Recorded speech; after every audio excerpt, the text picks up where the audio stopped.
A very good evening to all the students, Honorable Chairman Sir and Honorable Chief Mentor Bhavani Sir. Happy to meet you all here on the occasion of Chairman Se Charcha, a special program designed for interaction between Chairman, Chief Mentor and all the students.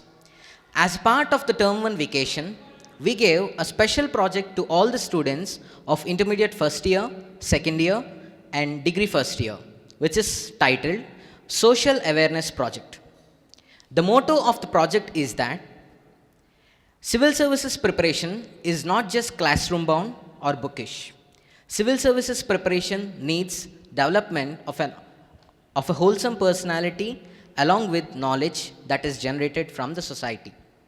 In connection with this, the project is meticulously designed under the guidance of Chairman Sir and Chief Mentor Sir by a team of faculty members, which includes aspects of kitchen economics, local self-government, Indian heritage and culture, and a range of issues like lessons that you learned from your parents, topics like epics and the celebration of festivals, which develops a wholesome personality in the students.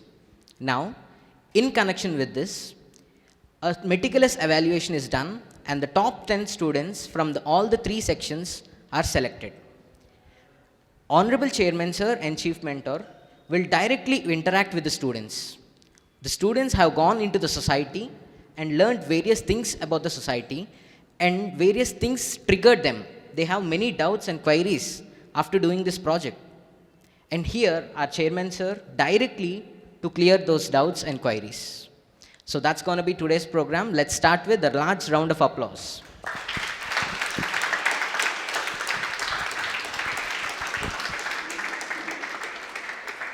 Thank you. Before we start the program, to the Honorable Chairman and Chief Mentor Sir, let me introduce the winners of Social Awareness Project from I1 section, sir. Let me announce girls or boys? Okay, girls first. So the winners from I1 for Social Awareness Project are N. Swati.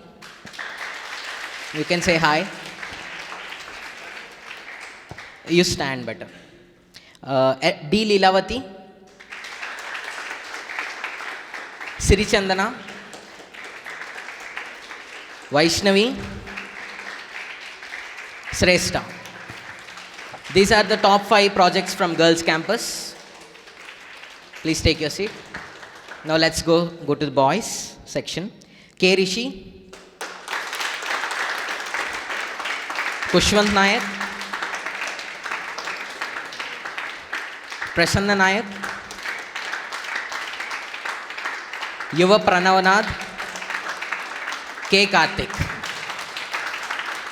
These are the top 5 projects from boys section. Thank you, boys. Take your seat. Now the process will be like you can directly ask whatever queries you have that are generated to you while doing the social awareness project. So let's set the ball rolling. As a starter, I would like to ask first question to Stir and then later on you can start with your questions. So my question from the faculty side who is involved in the designing the project is, I would like to ask both Chairman Sir and Bhavani Sir to clarify this. Sir, what prompted you to give this project to the students? Holidays lo they can enjoy there. Of course, project is also enjoyment. Enjoy chestune ilanti oka project design cheyalanipiche thought meeku enduku vachindi. This is the first question for the day.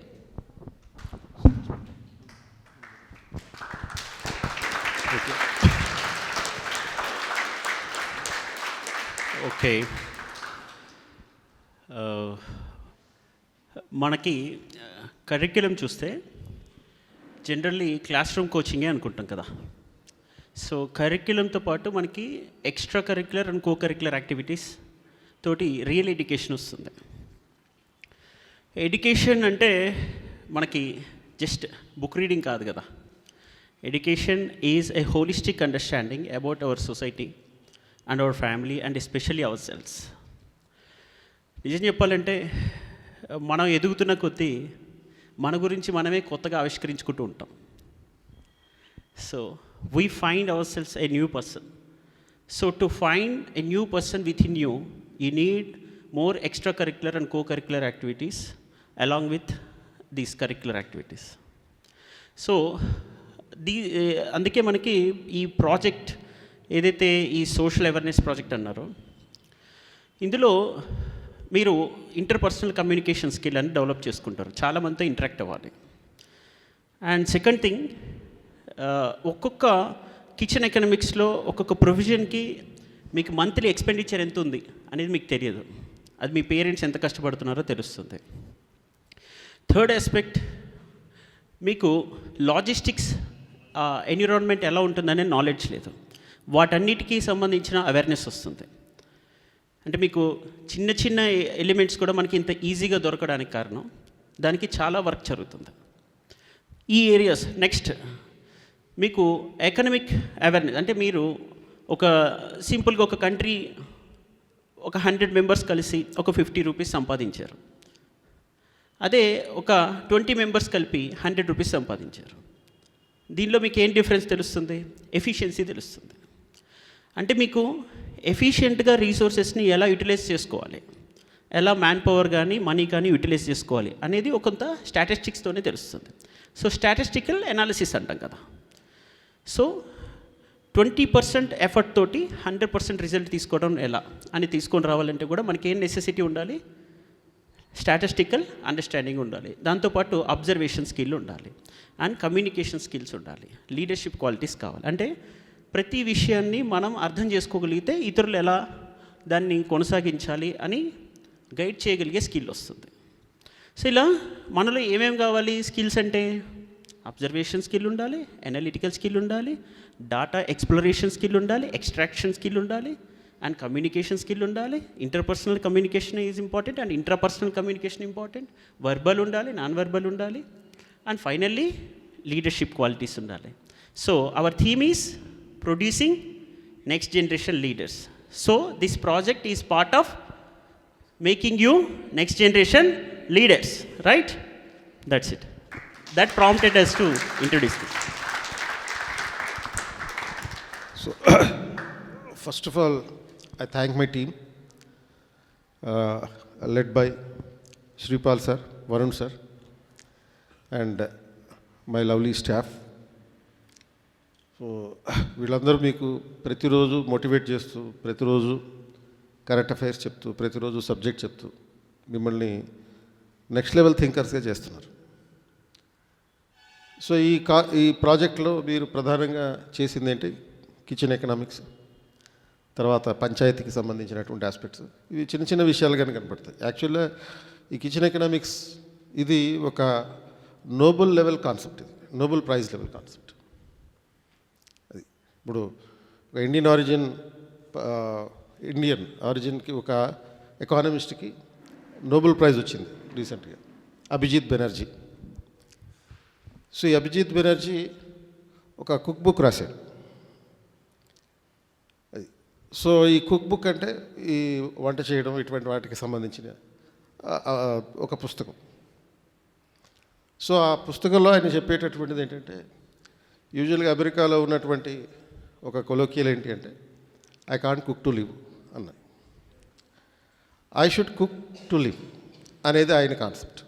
ఎందుకంటే cooking లేకుండా ఈ ప్రపంచం లేదు. And family మేనేజ్మెంట్లో cooking అనేది ఒక foundation. Actually మీకు ఎప్పుడో 1920s గిల్బ్రెత్స్ అని చెప్పి, ఒక లిలియన్ గిల్బ్రెత్ అని, తర్వాత ఆమె హస్బెండ్ ఒక ఆయన, ఇద్దరు కలిసి చీపర్ బై డజన్ అని ఒక పుస్తకం రాశారు. ఈ చీపర్ బై డజన్ ఈ పుస్తకం ఏంటంటే అసలు ఫ్యామిలీ మేనేజ్మెంట్ ఏ రకంగా చేయాలి. ఎందుకంటే ఈ హస్బెండ్కి ఒక 4 పిల్లలు ఉండేవారు, ఈ గిల్బ్రెత్స్ ఇద్దరు. అండ్ ఆ లిలియన్ గిల్బ్రెత్ లేడీ, ఆవిడకు ఒక 4 పిల్లలు. వీళ్ళిద్దరికీ కలిపి 4 పిల్లలు, మొత్తం 12 మంది పిల్లల్ని వీళ్ళు మేనేజ్ చేయాలి. సో ఇది నార్మల్ మేనేజ్మెంట్ కాదు, ఒక ఇంటర్నేషనల్ మేనేజ్మెంట్, ఒక యూఎన్ఓనే మేనేజ్ చేసినటువంటి స్థాయి. సో అదే టైటిల్ తోటి, ఆ పుస్తకం టైటిల్ తోనే ఒక సినిమా కూడా తీశారు. దాన్ని తెలుగు కూడా రీమేక్ చేశారు. రామదండు అని చెప్పి ఒక సినిమా వచ్చింది, మురళీమోహన్ హీరో ఉంటాడు దాంట్లో. అలా పిల్లల్ని మేనేజ్ చేయడం కాడి నుంచి ప్రతి విషయం కూడా సైన్స్ ఉంది దాంట్లో. ఇలా ఈ కిచెన్ ఎకనామిక్స్ అనేది కేవలం ఒక వంట చేయడం, దాని నుంచి ఫన్, ఇది మాత్రమే కాదు. మనం లాక్డౌన్ టైంలో ప్రతి ఒక్కరూ కుకింగ్ చేశారు.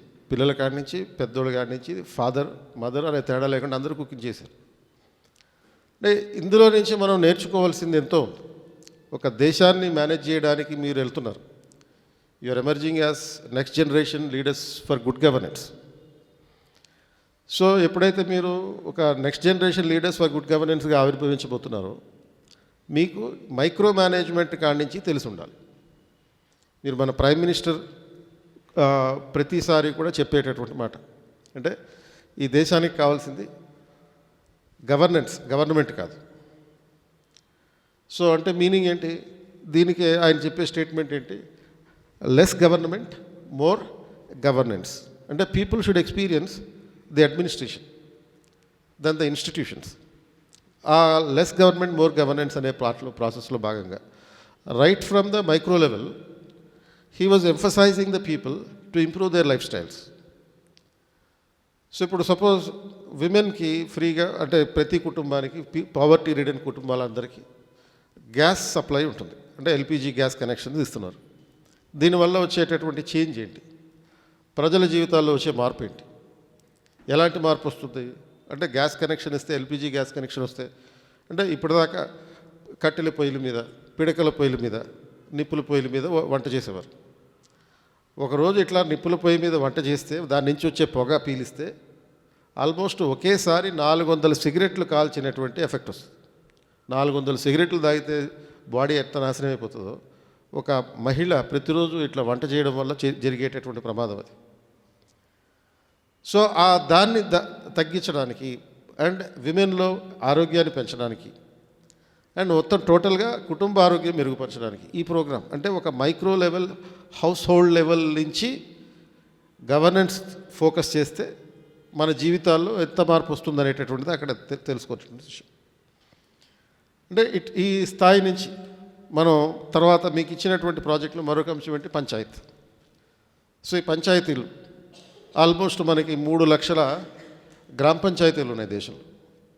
3 lakhs గ్రామ panchayats after the expansion of various districts across the country. So మొత్తం 3 lakhs పంచాయతీస్ ఉన్నాయి. ఈ 3 lakhs పంచాయతీలో 28 lakhs రిప్రజెంటేటివ్స్ ఉన్నారు. అండ్ ఈ 28 lakhs రిప్రజెంటేటివ్స్లో 14,53,000 ఫీమేల్ రిప్రజెంటేటివ్స్ ఉన్నారు. అంటే ఎవరు ఎక్కువ ఉన్నారు? ఎందుకంటే this is possible because at least 20 states in this country are providing more than 50%, nearly 50% reservation to the women in the local governments. అంటే మోర్ దెన్ 33%. కాన్స్టిట్యూషనల్ అప్లికేషన్ ఏంటి? ఓన్లీ 33% ఇవ్వమని చెప్పారు. మినిమం 33%. బట్ 20 states వరకు ఈ 50% రిజర్వేషన్ లోకల్ బాడీస్లో ఇచ్చినాయి. అంటే ఈ statistics, ఈ డేటా ఎందుకు మనం తెలుసుకోవాలి? Because the policies of the government are bringing change in our day to day life and which you need to know. అంటే ఇవన్నీ చేయడం వల్ల మనకు వచ్చిన ప్రయోజనం ఏంటి అది తెలుసుకోవాలి కదా. ఆ పంచాయతీల గురించి మీరు స్టడీ చేస్తే అందులో 14,53,000 విమెన్ ఉన్నారని మీకు తెలిస్తే ఏమవుతుంది? దానివల్ల మనకి ఏంటి అడ్వాంటేజ్ ఏంటి? దానివల్ల వచ్చే ప్రయోజనం ఏంటి అంటే that there is a change in the lifestyle of the people, particularly the women. అంటే ఈ దేశంలో లేడీస్ అంటే కొంచెం తక్కువ చూపు ఇటువంటివన్నీ ఉంటాయి. ఇప్పుడు వరల్డ్ ఎకనామిక్ ఫోరం లాంటి సంస్థలు ఈ జెండర్ ప్యారిటీ గ్యాప్ ఇండెక్స్ అని చెప్పి కొన్ని అనౌన్స్మెంట్ చేస్తాయి. దాంట్లో out of the 150 countries India's position 145 అని అంటారు. అంటే it is being given, India is being given lowest rating by an international agency with reference to the life of the women particularly. Gender parity index అంటే ఏంటి అంటే లేడీస్కి జెంట్స్కి equality విషయంలో ఏ దేశం ఏ స్థాయిలో ఉంది. ఇండియాస్ పొజిషన్ ఏంటి? 145 ఆ రేంజ్లో ఉంది. అంటే మన ఈ స్థాయిలో ఉండడం అంటే చాలా తక్కువ స్థాయి. బట్ రియాలిటీ వేరే కదా. ఈ వరల్డ్ ఎకనామిక్ ఫోరం లాంటి సంస్థలు చెప్పేటటువంటి మాటలు మనం నమ్ముతుంటాం. అదేదో గవర్నమెంట్ ఆర్గనైజేషన్ అన్నట్టు. అది గవర్నమెంట్ ఆర్గనైజేషన్ కాదు. World economic forum government organisation కాదు, ఒక ఎన్జిఓ. ఆ ఎన్జిఓ కూడా ఎలా నడుస్తుంది? అది వరల్డ్లో ఒక 1000 క్యాపిటలిస్ట్ కంపెనీలు అంటే ఈ ప్రైవేట్ కంపెనీలు ఏ వేటికైతే $5 billion కన్నా ఎక్కువ టర్న్ ఓవర్ ఉంటుందో అలాంటి టర్న్ ఓవర్ ఉన్నటువంటి కంపెనీలన్నీ వీళ్ళకి డబ్బులు ఇస్తుంటారు. ఎందుకు డబ్బులు ఇస్తుంటారు వీళ్ళకి? అంటే ఈ ఆర్గనైజేషన్స్కి ఈ కంపెనీలు ఎవరైతే డబ్బులు ఇస్తున్నారో వాళ్ళకి ట్యాక్స్ బెనిఫిట్స్ వస్తాయి, కాబట్టి వాళ్ళు డబ్బులు కాంట్రిబ్యూట్ చేస్తారు. అండ్ ఈ కాంట్రిబ్యూషన్ అనేది మనీ లాండరింగ్ కూడా వాళ్ళకి. అండ్ వీళ్ళ దగ్గర ఇట్లా డబ్బులు ఉన్నాయి. ఇండియాలో ఇప్పుడు మనకి వరల్డ్ ఎకనామిక్ ఫోరం వాళ్ళు ఎప్పుడైనా మన దగ్గరికి వచ్చి మీ ఇంట్లో స్త్రీ పురుషుల మధ్య సమానత్వం ఉందని ఎవరైనా అడిగారా మిమ్మల్ని ఎప్పుడైనా? ఈ వరల్డ్ ఎకనామిక్ ఫోరం వాళ్ళు మరి వాడు ఎట్లా తయారు చేస్తున్నాడు ఈ డేటా అంతా? అది ఎప్పుడైనా ఆలోచించారా? మీరు వెళ్ళి అడిగారు యాక్చువల్గా మీ ఊర్లో మీ పంచాయతీ ఎలా పనిచేస్తుందని చెప్పండి ఈ ప్రాజెక్టులో భాగంగా.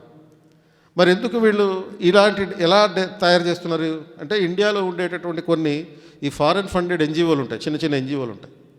ఈ ఎన్జిఓలు ఈ వరల్డ్ ఎకనామిక్ ఫోరం నుంచి డబ్బులు తెచ్చుకోవడానికి వీళ్ళు ఇటువంటి తప్పుడు డేటా ఇస్తుంటారు. తప్పుడు డేటా ఇవ్వడం వల్ల ఏమవుతుంది అంటే, భారతదేశంలో స్త్రీల పొజిషన్ బాగాలేదు అన్నప్పుడు వీళ్ళ పొజిషన్ మెరుగుపరచడానికి మేము ఖర్చులు పెడతాం, ప్రోగ్రామ్స్ ఇంప్లిమెంట్ చేస్తాం, ఉమెన్ ఎంపవర్మెంట్ చేస్తాం అని చెప్పి వీళ్ళు డబ్బులు తెచ్చుకుంటారు అక్కడి నుంచి, ఇది వరల్డ్ ఎకనామిక్ ఫోరం నుంచి. ఇదంతా నిజమా? నిజం కాదు కదా. ఎందుకంటే ఇండియాలో మన విమెన్ పొజిషన్ అలా లేదు. We are giving respect to the women and we are giving a lot of higher dignified position to the women. And ఇండియాలో ఎవరూ కూడా పని చేయకుండా అయితే ఉండలేదు కదా. కాబట్టి ఈ జెండర్ ప్యారిటీ ఇండెక్స్, ఈ ఇంటర్నేషనల్ ఆర్గనైజేషన్ తయారు చేసేటటువంటి ఇండెక్స్లు పూర్తిగా నమ్మడానికి లేదు. మీకు నిజం తెలియాలి. ఎందుకంటే మనం పేపర్లో ఏది వస్తే అదే కరెక్ట్ అనుకుంటాం. ఆ పేపర్లో ఏమన్నా గవర్నమెంట్ చేసే పేపర్లా? ప్రైవేట్ పేపర్లే కదా. వాడు పేపర్ అమ్ముకోవడానికి ఏదో ఒకటి రాస్తుంటాడు చాలా సందర్భాలు. వీళ్ళు డబ్బుల కోసం ఏదన్నా ఈ రిపోర్ట్లు తయారు చేస్తుంటారు. And you should know the first hand knowledge. You should have the first hand knowledge of what is actually happening in the Panchayat. మీరు వెళ్ళి పంచాయతీల దగ్గర, పంచాయతీ సమితులకు వెళ్ళి, గ్రామ పంచాయతీకి వెళ్ళి ఆ ఇన్ఫర్మేషన్ అంతా కలెక్ట్ చేశారు. కలెక్ట్ చేయడం వల్ల అందులో సగం మందికి పైగా లేడీసే ఉన్నారనే విషయం తెలిసింది కదా. ఆంధ్రప్రదేశ్లో కానీ తెలంగాణలో కానీ పంచాయతీల్లో 50% రిజర్వేషన్ ఉంది. మరి జెండర్ ప్యారిటీ ఇండెక్స్ వాడు చెప్పింది కరెక్టా, మనం సొంతంగా మనం ప్రత్యక్షంగా చూసింది కరెక్టా? A civil service aspirant should know this reality. ఈ వాస్తవాలు తెలియాలి. ఇప్పుడు ఇంకొక ప్యారిటీ కూడా, ఇంకొక ఇండెక్స్ కూడా చెప్పారు వాళ్ళు. ఆ ఇండెక్స్లో ఏముంటుందంటే విమెన్ లేబర్ పార్టిసిపేషన్ అనే అంశం ఉంటుంది.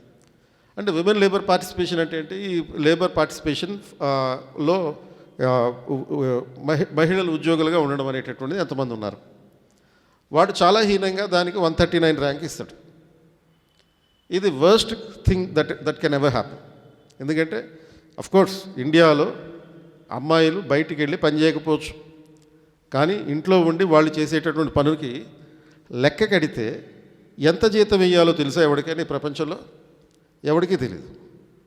కానీ 2012లో ఢిల్లీ హైకోర్టు ఈ లెక్క కట్టింది.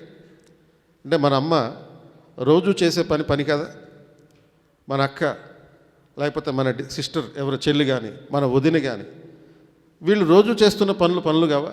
వాటిని ఎకనామిక్ పర్స్పెక్టివ్లో మనం క్యాలిక్యులేట్ చేయగలమా? ఈ వరల్డ్ బ్యాంక్కి కానీ, IMFకి కానీ, ఈ వరల్డ్ ఎకనామిక్ ఫోరం కానీ ఈ వాల్యూ తెలుసా వీళ్ళకి? బట్ తెలీదు. దీన్ని వెలకట్టలేనిది, వాల్యూ లేనటువంటిది అన్న కానీ 2012లో ఢిల్లీ హైకోర్టు ఒక చిన్న లెక్క పెట్టి ఒక మహిళకి, ఒక గృహిణికి నెలకి జీతం ఇవ్వాలి అంటే అది 3,50,000 రూపాయలు ఇవ్వాలి. ఈ విషయం ఎవరికి చెప్పకండి, మళ్ళీ డిమాండ్ చేస్తారు. సో 3,50,000 రూపాయలు ఇవ్వాలి ఆవిడకి ఇంట్లో చేసే పనికి. అది 2012లో 10 ఏళ్ళు అయింది ఇప్పటికి. ఇప్పుడున్నటువంటి WPI లెక్కల ప్రకారం చూసుకుంటే 100% పెరిగింది. అంటే ఇప్పుడు ఉన్నటువంటి లెక్కల ప్రకారం ఇవ్వాల్సి వస్తే 7 లక్షల రూపాయలు ఇవ్వాలి. అమ్మకి మనం చెల్లించాల్సినటువంటి జీతం ఎంత? 7 lakhs రూపీస్ ఇవ్వాలి. మరి ఈ లెక్కలు ఎవడు పెడతాడు? ఈ లెక్కలు కూడా పెట్టగలిగితే, జీడిపిలో ఇవేమి క్యాలిక్యులేట్ కావు, ఇవన్నీ కూడా లెక్క పెట్టగలిగితే ఇండియన్ ఎకానమీకి సంబంధించినటువంటి జీడిపి 60 లక్షల కోట్ల డాలర్లకు వెళ్తుంది. అమెరికాలాగా 20 లక్షల కోట్లు కూడా కాదు, 60 లక్షల కోట్ల డాలర్లు. అక్కడ అమెరికాలో ఏమంటారు? I can't cook to survive అని అంటున్నారు. But we have to cook to survive. I can't cook to survive అని చెప్పి అక్కడ ఎవరో ఇళ్లలో వంటలు చేయట్లేదు కదా. కానీ ఇంట్లో మనం వంట చేసుకుంటున్నామంటే దాని నుంచి వచ్చేటటువంటి ఆరోగ్యం ఎంత? దాన్ని ఎవరైనా క్యాలిక్యులేట్ చేస్తున్నాడా? ఈ ఇంటర్నేషనల్ ఆర్గనైజేషన్కి వీటిని క్యాలిక్యులేట్ చేసే కెపాసిటీ ఉందా? ఆ లెక్కలకు సంబంధించినటువంటి ఫార్ములాస్ వాళ్ళ దగ్గర ఉన్నాయా? లేవు కదా. ఈ రియాలిటీస్ మీకు తెలియాలి కదా. అండ్ అంతేకాకుండా మన ప్రధానమంత్రి ఒక సందర్భంగా పకోడీ జాబ్స్ అని చెప్పి ఒక కాన్సెప్ట్ చెప్పాడు. పకోడీ జాబ్స్ అంటే ఎవరో ఒక ఐఐటి స్టూడెంట్ ఈ మిరపకాయ బజ్జీలు, సమోసాలు ఇటువంటి తయారు చేసేటువంటి ఒక స్టార్టప్ కంపెనీ పెట్టాడు. స్టార్టప్ కంపెనీ పెట్టి మంచిగా దానికి ఒక ప్యాకింగ్ చేసి ఇప్పుడు ఎలా అయితే రెడ్ బాక్స్ బిర్యానీ అనేది సర్వీస్ చేస్తున్నారో, ఆన్లైన్లో బిర్యానీ సర్వీసెస్ రెడ్ బాక్స్లో వస్తుంది, అలా ఒక నీట్గా ప్యాక్ చేసి మిరపకాయ బజ్జీలు అమ్ముతుంటారు. ఇలాంటి పకోడీ జాబ్స్ భారతదేశంలో అపరిమితంగా ఉన్నాయి. నువ్వు దానికి నీట్గా ప్యాకింగ్ చేసి పెడితేనేమో స్టార్టప్ కంపెనీ అంటావు. మన ఇంట్లో పనిచేసే ఒక ఆవిడ వెళ్ళి ఇట్లా ఒక బండి పెట్టుకుని మిరపకాయ బజ్జీలు వేస్తే దాన్ని ఏమనాలి? ఇంగ్లీష్లో చెప్పాలంటే దాన్ని కూడా స్టార్టప్ కంపెనీ అనాలి కదా. ఈ పకోడీ జాబ్ అయినంత మాత్రం అది జాబ్ కాదా? డిగ్నిఫైడ్ జాబ్ కాదా? ప్రతిదీ డిగ్నిఫైడ్ జాబే. కాబట్టి ఈ పకోడీ వేసావా లేకపోతే మిరపకాయ బజ్జీలు వేసావా, దాన్ని ఎలా ప్యాక్ చేసావా అనే దాంతో సంబంధం లేదు. ఇలాంటి విషయాల్లో కూడా దేశంలో అనేక వేల మంది, లక్షల మంది పనిచేస్తున్నారు. అది కూడా క్యాలిక్యులేషన్ తీసుకోవట్లేదు. రెండోది 2017 ఎకనామిక్ సర్వే ఈ ఫైనాన్స్ మినిస్ట్రీ ఇష్యూ చేస్తుంటారు కదా. ఆ ఎకనామిక్ సర్వేలో there is a feminisation of Indian agriculture అనే కాన్సెప్ట్ చెప్పారు. ఫెమినైజేషన్ ఆఫ్ ఇండియన్ అగ్రికల్చర్ ఏంటి? మన ఊర్లలో నుంచి చాలామంది జెంట్స్ జాబ్స్ కోసం, చదువుల కోసం మైగ్రేట్ అయిపోయి వేరే దేశాలకు లేకపోతే వేరే సిటీస్కు వెళ్ళిపోతున్నారు. మరి ఊర్లో అగ్రికల్చర్ ఎవరు చేయాలి? లేడీసే కదా చేస్తున్నారు. అండ్ ఇప్పుడు భానుమతి ఒకటే పీస్, 2 కులాలు 2 మతాలు. ఎవరు అమ్మాయి? ఆ అమ్మాయి కూడా ఏం చదివింది? బీఎస్సీ అగ్రికల్చర్ చదివింది అండ్ అగ్రికల్చర్ చేసింది. ఇది ఫెమినైజేషన్ ఆఫ్ అగ్రికల్చర్ అంటే. మనం ఫెమినైజేషన్ ఆఫ్ అగ్రికల్చర్ కోసం ఎకనామిక్ సర్వేలు చూడక్కర్లా. పొద్దున్నే మనం ఏదైనా ఒక ట్రైన్లో వెళ్తుంటే ట్రైన్కి రెండు వైపులా పొలాలు కనపడుతుంటాయి. ఆ పొలాల్లో పనిచేసేది ఎవరు? 90% మంది, 90% ఎవరు ఉంటారు? వర్కర్స్, ఫీమేల్ వర్కర్సే కదా. ఇంతమంది వర్క్ చేస్తున్నారు. మనకి రాజమండ్రిలో కూడా ఈ క్యాంపస్ ఉంది, ఇది direct civil integrated IAS campus ఉంది. ఒక సందర్భంగా మేము రాజమండ్రికి వెళ్ళినప్పుడు చుట్టుపక్కల చిన్న చిన్న ఊర్లు ఉంటే అదేదో పని మీద వెళ్ళాం. ప్రతి ఇంటి ముందు కొంతమంది లేడీస్ కూర్చొని అరౌండ్ 11 o'clock ఆ టైం అవుతుంది. ఒక 4-5 లేడీస్ ఉంటారు కూర్చొని ఏదో ఇట్లా అంటున్నారు. మేము కార్లో వెళ్తుంటే ఇట్లా కనపడతాం. ఏంటి ఇలా అంటున్నారు అని చెప్పి చూస్తే, ఒక చోట ఆపి చూస్తే అది వాళ్ళ చేతిలో ఏదో దారం ఉంది, ఒక చేతిలోనేమో ఇంత పొడుగు సూది ఉంది. ఆ సూదితోటి వాళ్ళు లేసు కుడుతున్నారు, లేసులు అల్లుతున్నారు. ఏంటమ్మా ఏం చేస్తున్నారు మీరు అందరూ అంటే, ప్రతి ఇంట్లోనే జరుగుతుంది ఆ పని. ఏం చేస్తున్నారు మీరంటే, మేము లేసులు తయారు చేస్తున్నాం, దీంతో దుప్పట్లు తయారవుతాయి, డ్రెస్సులు తయారవుతాయి, అలాగే మన టేబుల్ మీద వేసుకునేటటువంటి టీపై కవర్లు తయారవుతాయి. ఏ రకంగా అయినా వీటిని వాడుకోవచ్చు.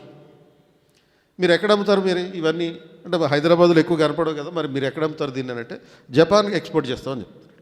జపాన్ ఎక్స్పోర్ట్, ఒక local lady is making a commodity to be exported international level. ఇలాంటి విషయాలు మనకి డైరెక్ట్గా చూస్తే తెలుస్తుంది కదా. వాడు ఎకనామిక్ ఫోరం ఇచ్చేటటువంటి రిపోర్ట్ల ప్రకారం కాదు.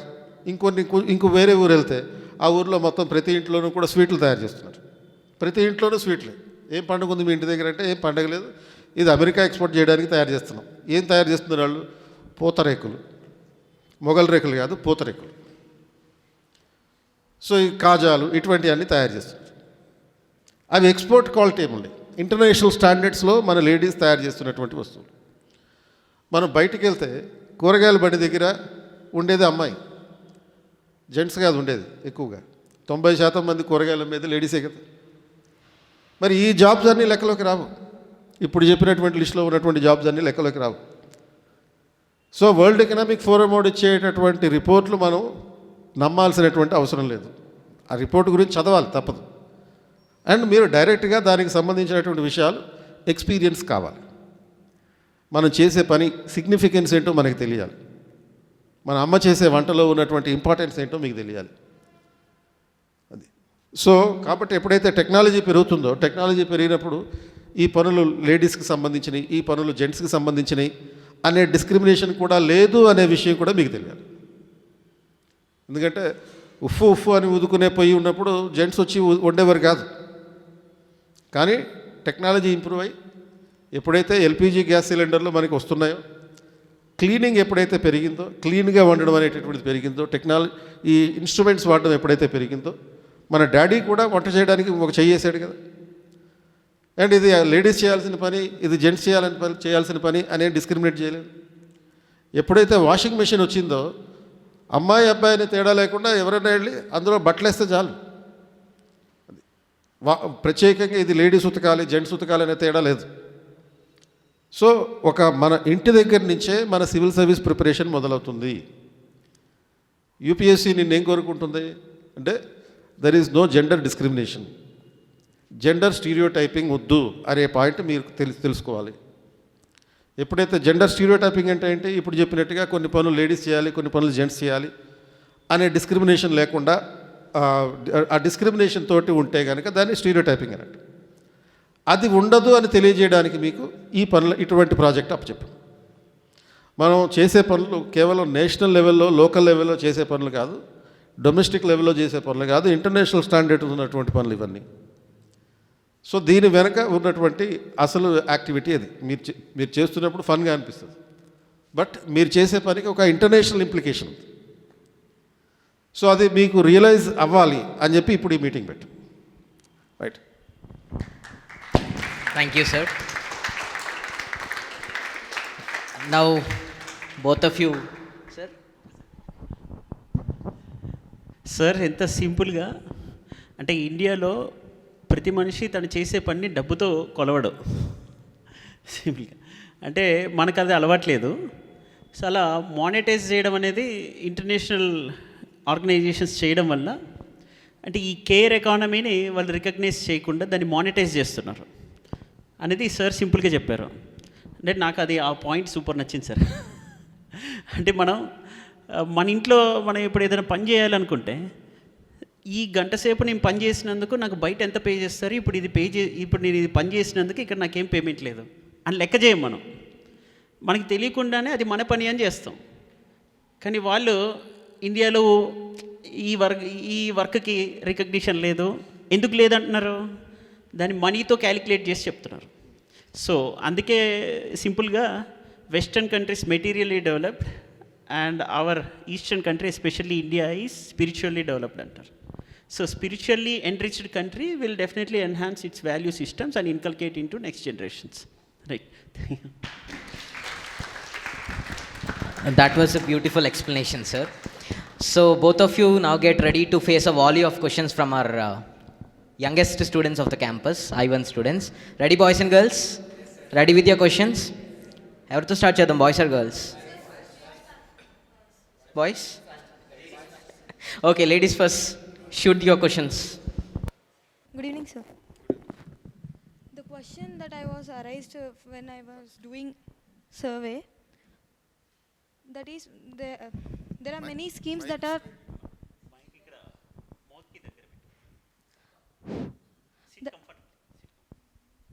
okay, sir.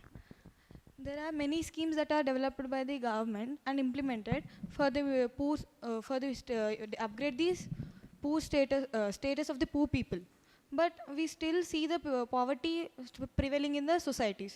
So what would be the reasons for this, sir? Your question is, despite implementation of several schemes, poverty is not reduced. So this is also a Western dimension actually. India is a developing country అనేది ఒక stereotyping మళ్ళీ చిన్నప్పటి నుంచి మన మైండ్స్లో inculcate చేసేసారు. అయితే 2012 వరకు ఒక స్టోరీ, 2012 తర్వాత ఇంకో story. That's what we have to realise. ఇప్పుడు ఇండియన్ ఎకానమీ జీడిపి రేట్ ఎంత ఉంది, జీడిపి ఎంత ఉంది మొత్తం అంటే ఆల్మోస్ట్ 3,50,000 crores ఎకానమీ. అంటే 2021లో మనకి బడ్జెట్లో చెప్పినట్టుగా, 2021 కూడా కాదు అంతకుముందే 2019లో చెప్పినట్టుగా by 2024 Indian economy will be A 5 trillion economy అన్నారు. ఈ 5 trillion ఎకానమీలో ఇప్పుడు ఆల్రెడీ $3.5 trillion అయిపోయింది. అండ్ ఈ $3.5 trillion ఎప్పుడైతే ఎకానమీగా మారిందో ఏమైంది, Indian economy has crossed Britain. అంటే బ్రిటన్ వరల్డ్లో 5th largest ఎకానమీగా ఉండేది. ఇప్పుడు దాన్ని నెట్టుకొని ఇండియా 5th లార్జెస్ట్ ఎకానమీ అయింది. 2023-24 నాటికి Indian economy maybe 3rd largest economy అవుతుంది. 2027కి 2nd లార్జెస్ట్ ఎకానమీ అవుతుంది. ఇప్పుడు గ్లోబల్ కండిషన్స్ ఇప్పుడున్నట్టుగా కంటిన్యూ అవుతాయి, అంటే ఈ రష్యా యుక్రెయిన్ యుద్ధం కానీ ఇటువంటి కంటిన్యూ అయితే చైనీస్ ఎకానమీ కొంచెం దెబ్బతినే అవకాశం ఉంది. ఇప్పుడు ఇండియా చైనీస్ ఎకానమీని కూడా దాటేస్తుంది. సో అటువంటి పరిస్థితి ఉంది. అంటే ఇప్పుడు అమెరికా తర్వాత ఇండియా ఉన్నట్టుగా ఉంటుంది. అంటే ఆల్రెడీ వరల్డ్లో 5th లార్జెస్ట్ ఎకానమీ అయింది. Should we consider India to be continue to be a poverty ridden country? Minimum poverty అనేది ప్రపంచంలో ఏ దేశంలో అయినా ఉంటుంది. అమెరికాలో పావర్టీ లేదా? అమెరికాలో కూడా, అంటే ప్రపంచంలో అత్యధికంగా డబ్బులు ఉన్నటువంటి కంట్రీ అయినటువంటి అమెరికాలో కూడా పేదరికం ఉంది. అది సో ఇవి ఇందాక చెప్పినట్టుగా ఈ వరల్డ్ బ్యాంకు, డబ్ల్యూటీఓ ఇలాంటి సంస్థలన్నీ చేసే పనులు అనమాట. ఇప్పుడు ఒక హంగర్ ఇండెక్స్ అని ఒకటి వచ్చింది రీసెంట్గా. ఈ హంగర్ ఇండెక్స్లో ఏం చెప్పారు, out of the around 120 countries around, India's position is 107. అంటే ఇండియాలో ఆకలితోటి నకనకలాడిపోయి చచ్చిపోయే వాళ్ళు ఎక్కువ మంది ఉన్నట్టుగా ఈ 107 ర్యాంక్ ఇచ్చారు దానికి. బట్ రియాలిటీ దానికి ఆపోజిట్ కదా. రియాలిటీ ఏంటి? ఇప్పుడు సపోజ్ ప్రతిరోజు గవర్నమెంట్ 14 కోట్ల మంది చిన్నపిల్లలకి అన్నం పెడుతుంది మధ్యాహ్నం. ఏమంటారు దాన్ని? మిడ్ డే మీల్ స్కీమ్ అని అంటాం. ఇప్పుడు సపోజ్ మనకి ఆంధ్రప్రదేశ్లో ఇంతకుముందు అన్న క్యాంటీన్లు అని ఉండేవి, రైట్? అలాగే ఇప్పుడు మనకి తెలంగాణలో కూడా 5 రూపీస్ మీల్స్ క్యాంటీన్స్ ఉన్నాయి. మీరు ఎప్పుడైనా మీరు తినండి, ట్రై చేయండి ఒకసారి 5 రూపీస్ మీల్స్. నేను కూడా ఒకసారి తిన్నాను 5 రూపీస్ మీల్స్. ఒకటి కుకట్పల్లి దగ్గర ఒకటి ఉంటే ఇటువంటి స్టాల్, అసలు ఎలా ఉంటుందో చూద్దామని చెప్పి తిన్నాను. అద్భుతంగా వాడు వైట్ రైస్ పెట్టాడు, తర్వాత ఒక చట్నీ వేసాడు, ఒక కర్రీ వేసాడు, తర్వాత ఒక మంచి సాంబార్ వేసాడు, అండ్ తర్వాత ఇవన్నీ కాకుండా ఒక పెరుగు ప్యాకెట్ ఇచ్చాడు. 5 రూపీస్కి ఇవన్నీ పెరుగు ప్యాకెట్ ఇచ్చాడు, వాటర్ ప్యాకెట్ ఇచ్చాడు. అది సో ఇది పోనీ 5 రూపీస్కి ఇన్ని ఐటమ్స్ ఇచ్చాడంటే క్వాలిటీ లేకుండా ఉంటుందేమో అనుకుంటే అది కూడా కాదు, బెస్ట్ క్వాలిటీ ఇస్తున్నారు. అండ్ ఇది గవర్నమెంట్ ఇంప్లిమెంట్ చేసే పథకం. దీనికి మినిమం ఇంత ఒక మామూలుగా మనం ప్రైవేట్ మెస్సులో మీల్స్ చేయాలంటే 60 రూపీస్ ఏముంటుంది. 60 రూపీస్ మీల్స్ని వీడు 5 రూపీస్కే ఇస్తున్నారు.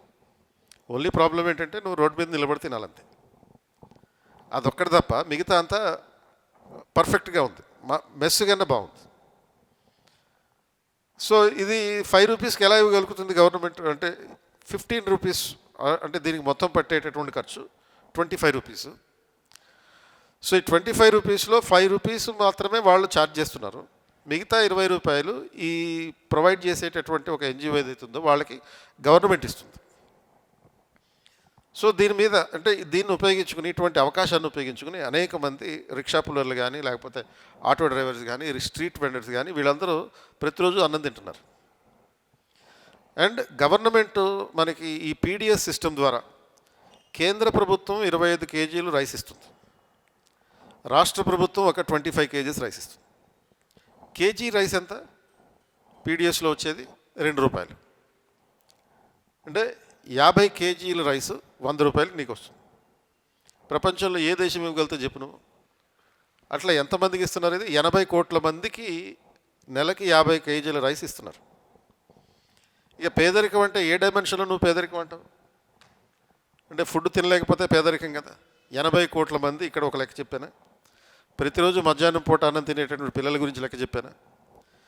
ఇలాంటి అక్షయ్ పాత్ర ఫౌండేషన్ లాంటి కాన్సెప్ట్, ఇది ఇప్పుడు చెప్పిన 5 రూపాయల బియ్యం, అక్షయ్ పాత్ర ఫౌండేషన్ అని చెప్పి ఒక ఆర్గనైజేషన్ ఉంది. వాళ్ళు ఇచ్చేటట్టు ఇంప్లిమెంట్ చేసే ప్రోగ్రామ్స్ దేశవ్యాప్తంగా ఆల్మోస్ట్ అన్ని రాష్ట్రాల్లోనూ ఉన్నాయి. సో మరి ఇంకా ఏ రకంగా నువ్వు హంగర్ ఇండెక్స్లో లోయెస్ట్ లెవెల్కి ఇచ్చావు నువ్వు? ఏ రకంగా భారతదేశం పేదరిక దేశం? 80 కోట్ల మందికి ఇది కవర్ అయిపోతుంది, ఇది పీడిఎస్ఏ కవర్ అయిపోతుంది. ఇక మ్యాక్సిమం ఎంత మనకి మిగతా 130 crore పాపులేషన్లో ఇంకా 50 కోట్ల మంది, వాళ్ళు ఎలాగో middle class, upper middle class, rich people, వాళ్ళకి ఏమీ పీడిఎస్ అక్కర్లేదు. ఇంకేం కావాలి నీకు మరి? పేదరికం అని ఎట్లా చెప్తారు మనం? కాబట్టి ఇవన్నీ misconceptions portrayed by the international media, supported by the leftist communities. అది సో ఈ రకమైనటువంటి పరిస్థితుల్లో అంటే మనకి తినడానికి తిండి లేదు, ఓకే, మరి ఇళ్ళు ఉన్నాయి కదా, ఇళ్ళు కూడా చాలామందికి. ఇప్పుడు ఓన్లీ సపోజ్ 2022 బడ్జెట్లో ప్రధాన్ మంత్రి ఆవాస్ యోజన అనే ఒక స్కీమ్ ఉంది. ఆ ప్రధాన్ మంత్రి ఆవాస్ యోజన స్కీమ్ కింద 2,46,00,000 ఇళ్ళు కట్టియాలి, పేద ప్రజలకి ఇళ్ళు కట్టియాలని చెప్పి పెట్టుకున్నారు. ఇప్పటికే ఆల్రెడీ డిసెంబర్ వచ్చింది కదా, యాక్చువల్గా మనకి ఫైనాన్షియల్ ఇయర్ అంటే అప్ టు మార్చి వరకు ఉంటుంది. సో డిసెంబర్ నాటికే 2 కోట్ల ఇళ్ళు కట్టేశారు, 2,46,00,000 ఇళ్ళు టార్గెట్ పెట్టుకుని. అట్లా ప్రతి ఇయర్ ఈ టార్గెట్ ఇంక్రిమెంటల్ అవుతూ ఉంటుంది. అంటే మరి డైరెక్ట్గా కానీ ఇండైరెక్ట్గా కానీ చాలామంది ఇండియాలో పేదరికంలో ఉన్నటువంటి వాళ్ళు ఎవరైతే ఉన్నారో, నిరుపేద కుటుంబాలు ఎవరైతే ఉన్నారో వాళ్ళందరికీ ఇళ్ల సదుపాయం కూడా వచ్చింది. ఇదే స్కీమ్ని మనం 2 బెడ్రూమ్ స్కీమ్ అని చెప్పి తెలంగాణలో ఇంప్లిమెంట్ చేస్తున్నారు. కేంద్ర ప్రభుత్వం స్కీమే, కేంద్రం ఇచ్చేటటువంటి కొన్ని ఫండ్స్కి అడిషనల్గా స్టేట్ గవర్నమెంట్ కూడా ఫండ్స్ ఇస్తుంది. So the statistics will actually speak about the poverty. Reality ఏంటంటే ఇవన్నీ స్టాటిస్టిక్స్. అండ్ అలాగే మెడికల్ ఫెసిలిటీస్, యూజువల్గా మెడికల్ ఫెసిలిటీస్ వల్ల చాలామంది లేకపోవడం వల్ల చాలామంది పేదరికంలోకి వెళ్ళిపోయారంటారు. మెడికల్ ఫెసిలిటీస్ కూడా పర్ఫెక్ట్గానే ఉన్నాయి. ఇప్పుడు మనం కరోనా టైంలో ఇప్పుడు సపోజ్ ఇండియా కనుక పేదరికం పావర్టీ రిడన్ కంట్రీ అయితే మనకి వ్యాక్సిన్స్ వచ్చేవి కావు. అండ్ ఇంకో 90 దేశాలకి ఉచితంగా వ్యాక్సిన్స్ ఇచ్చేవాళ్ళం కాదు. 90 countries in this world we have supplied the free vaccines after giving 200 crore jabs to the people within India. అంటే దేశంలో ఉన్న వాళ్ళకి 200 కోట్ల సార్లు ఈ అంటే ఫస్ట్ లేకపోతే సెకండ్ ఈ మొత్తం థర్డ్ డోసు ఇవన్నీ కలుపుకొని 200 కోట్ల మందికి ఇవ్వడం జరిగింది. 200 కోట్ల డోసులు ఇచ్చారు. ఇచ్చిన తర్వాత కూడా 90 దేశాలకి వ్యాక్సిన్స్ సప్లై చేసాం. అంటే ఏ రేంజ్లో మనం ఉంటే ఫ్రీగా వ్యాక్సిన్ సప్లై చేయగలుగుతాం. మరి పేదరికం అంటాం దీన్ని. 35,000 కోట్ల రూపాయలు, 35,000 crore rupees exclusively dedicated to the vaccine programme. అండ్ ఉచితంగా వచ్చిన ఈ వ్యాక్సిన్స్ అన్నీ మనకి ఫ్రీగా వచ్చినాయి. ఇది కొనుక్కోవాలంటే ఎంత అవుతుంది? ఒక హాస్పిటల్లో 1,500 అవుతుంది, ఇంకో హాస్పిటల్లో 700 అవుతుంది, మినిమం అయితే 700 రూపాయలు అవుతుంది. అంటే ఆ వ్యాక్సిన్ కంపెనీని బట్టి. అలాగే జెనరిక్ మెడిసిన్స్ అని చెప్పి కొత్త కాన్సెప్ట్ వచ్చింది. మనం ఏదైతే branded medicines, suppose Reddy labs వాళ్ళు తయారు చేసే మెడిసిన్స్ ఇవన్నీ ఉంటాయి కదా, అవి బ్రాండెడ్ మెడిసిన్స్. ఒక మెడిసిన్ ఒక ట్యాబ్లెట్ సపోజ్ 100 రూపీస్ అనుకో, అదే ట్యాబ్లెట్ అదే ఫార్ములాతో గవర్నమెంట్ బ్రాండింగ్ తోటి జెనరిక్ మెడిసిన్ అనే పేరుతోటి బయట అమ్మితే 20 రూపాయలే ఉంటుంది, ఆర్ 10 రూపాయలే ఉండొచ్చు. అంటే the government is making all the efforts to reduce the living expenditure for the people. Nobody is a poor person. ఒకడు పూర్ పర్సన్గా పావర్టీలో నేను ఉన్నాను అని చెప్తే వాడికి ఒకటే కారణమై ఉంటుంది, వాడికి పేదరికం నుంచి బయటికి రావాలని ఇంటెన్షన్ లేదని అర్థం. గవర్నమెంట్ 100 కొద్ది ప్రోగ్రామ్స్ ఇంప్లిమెంట్ చేస్తుంది. ఆ ప్రోగ్రామ్స్లో 10 ప్రోగ్రామ్స్ యూజ్ చేసుకున్నా సరే you are out of the poverty. So మనం ఇవన్నీ ఎందుకు నమ్ముతామంటే పేదరికం బాగా ఉంది, ఇటువంటివన్నీ ఎందుకు ప్రమోట్ అవుతున్నాయంటే ఓన్లీ రీజన్ ఈ ఇంటర్నేషనల్ మీడియా చేసేటటువంటి రిఫ్లెక్షన్స్ ఒకటి, దాన్ని పట్టుకుని ఇండియాలో ఉన్నటువంటి లెఫ్టిస్ట్ ఐడియాలజీ ఉన్నటువంటి వాళ్ళు దాన్ని ప్రమోట్ చేయడం ఒకటి. దానివల్ల ఈ ఫ్యాక్ట్స్ అన్నీ పక్కకి వెళ్ళిపోతున్నాయి, ఈ రియాలిటీస్ అన్నీ పక్కకి వెళ్ళిపోతున్నాయి. నెక్స్ట్. Good evening sir. ఇది శాప్లో ఒకటి ఇచ్చారు కదా, ఉమెన్ ఎంపవర్మెంట్ అని ఇప్పుడు చెప్పారు. దీని I'm happy that 50% empowerment and gram panchayat, but women are getting abused and get raped and extra criminal against women is very high in India. But how can it be prevented and what are the reasons for them? Even though 50% of them women are empowered in Gram Panchayat in various sectors of employment. This should be treated as a crime rate and kinda chudali. Crime rate against women is 7.7% perigindi. Of course, nu cheppinattugane this is one of the challenges that has to be resolved. So ఈ crime rate మరి పెరుగుతూ కంటిన్యూగానే ఉంది, అయినా కానీ women empowerment లేదనేటటువంటిది నీ question, right?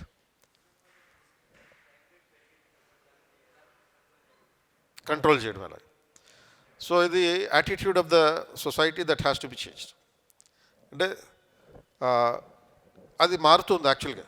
Last 5-6 years నుంచి అమ్మాయిలు అబ్బాయిలు వీళ్ళ మీద సొసైటీకి ఉన్నటువంటి యాటిట్యూడ్ ఏదైతే ఉందో అది చేంజ్ అవుతుంది. సో ఈ చేంజ్ అవుతుంది, అది మనం we are in the midst of the change which we are not actually realising. And ఈ కొన్ని ఇన్సిడెంట్స్ జరుగుతుంటాయి, ఇది ఓన్లీ ఇండియాలోనే కాదు, వరల్డ్ వైడ్గా ఏ దేశంలో అయినా సరే క్రైమ్ జరుగుతుంటుంది. దీన్ని ఇందాక అనుకున్నట్టుగానే మీడియా ఎట్లా పోర్ట్రే చేస్తుందంటే క్రైమ్ అగెనిస్ట్ ఉమెన్ అన్నట్టుగా ఎక్కువగా పోర్ట్రే చేస్తుంది. క్రైమ్ అగెనిస్ట్ మెన్ గురించి మరి ఎవరు పట్టించుకోరా? Even there is the crime against men and which comparatively ఏది ఎక్కువ ఉంటుంది చెప్పు? కంపారిటివ్గా అమ్మాయిల మీద జరిగేటటువంటి నేరాలు ఎక్కువ, అబ్బాయిల మీద జరిగే నేరాలు ఎక్కువ. అబ్బాయిల మీద జరిగే నేరాలే ఎక్కువ. బట్ ఇక్కడ crime against men is committed by the men, crime against women committed by the men. So ఇది ఎక్కువ హైలైట్ అవుతుంది. ఇది ఎక్కువ హైలైట్ అవకుండా మీడియా అటెన్షన్ ఎక్కువ గ్రాప్ చేస్తుండడం వల్ల ఇది ఇండియాలో విపరీతంగా ఏదో జరిగిపోతున్నట్టుగా కనిపిస్తుంది. కానీ but we have controlled since 2012, after 2012 we have successfully controlled the crime against the women. So NFHS 5 survey ప్రకారం కూడా ఈ మహిళల మీద జరిగేటటువంటి నేరాలు ఏవైతే ఉన్నాయో మెల్లగా తగ్గుతున్నాయి. దీంట్లో పూర్తిగా మార్పు రావాలంటే ఫస్ట్ మార్పు రావాల్సినటువంటిది అమ్మాయిల్లోనే రావాలి. అంటే అమ్మాయిల్లో ఎటువంటి మార్పు రావాలి అంటే they should stop self pity.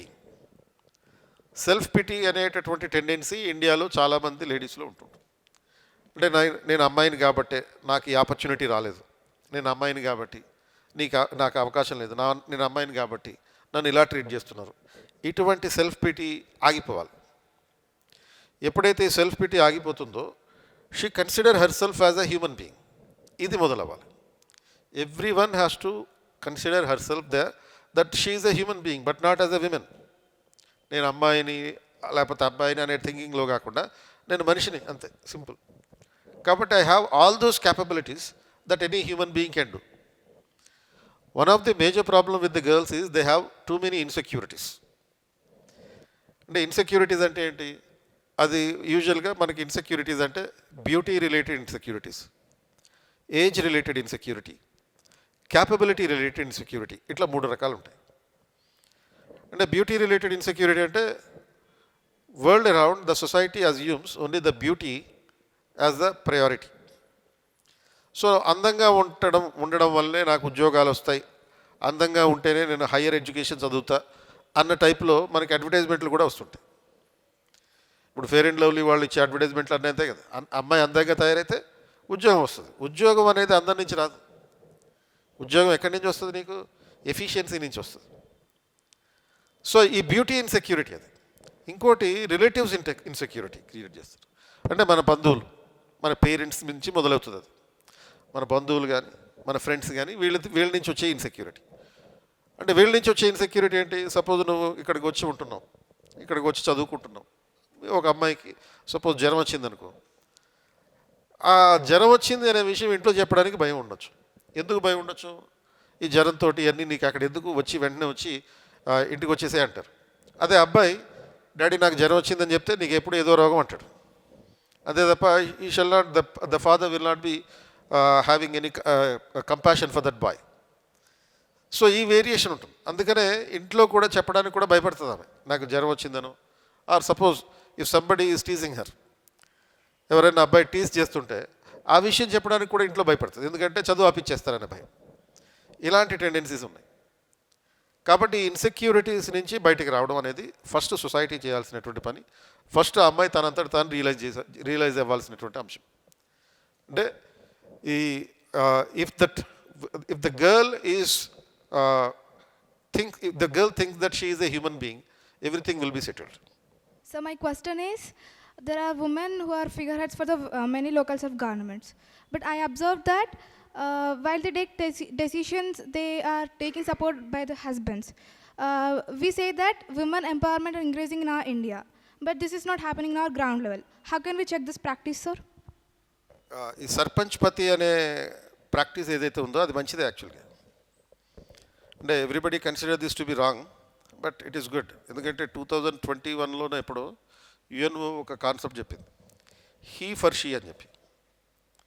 He for she అంటే ఏంటి?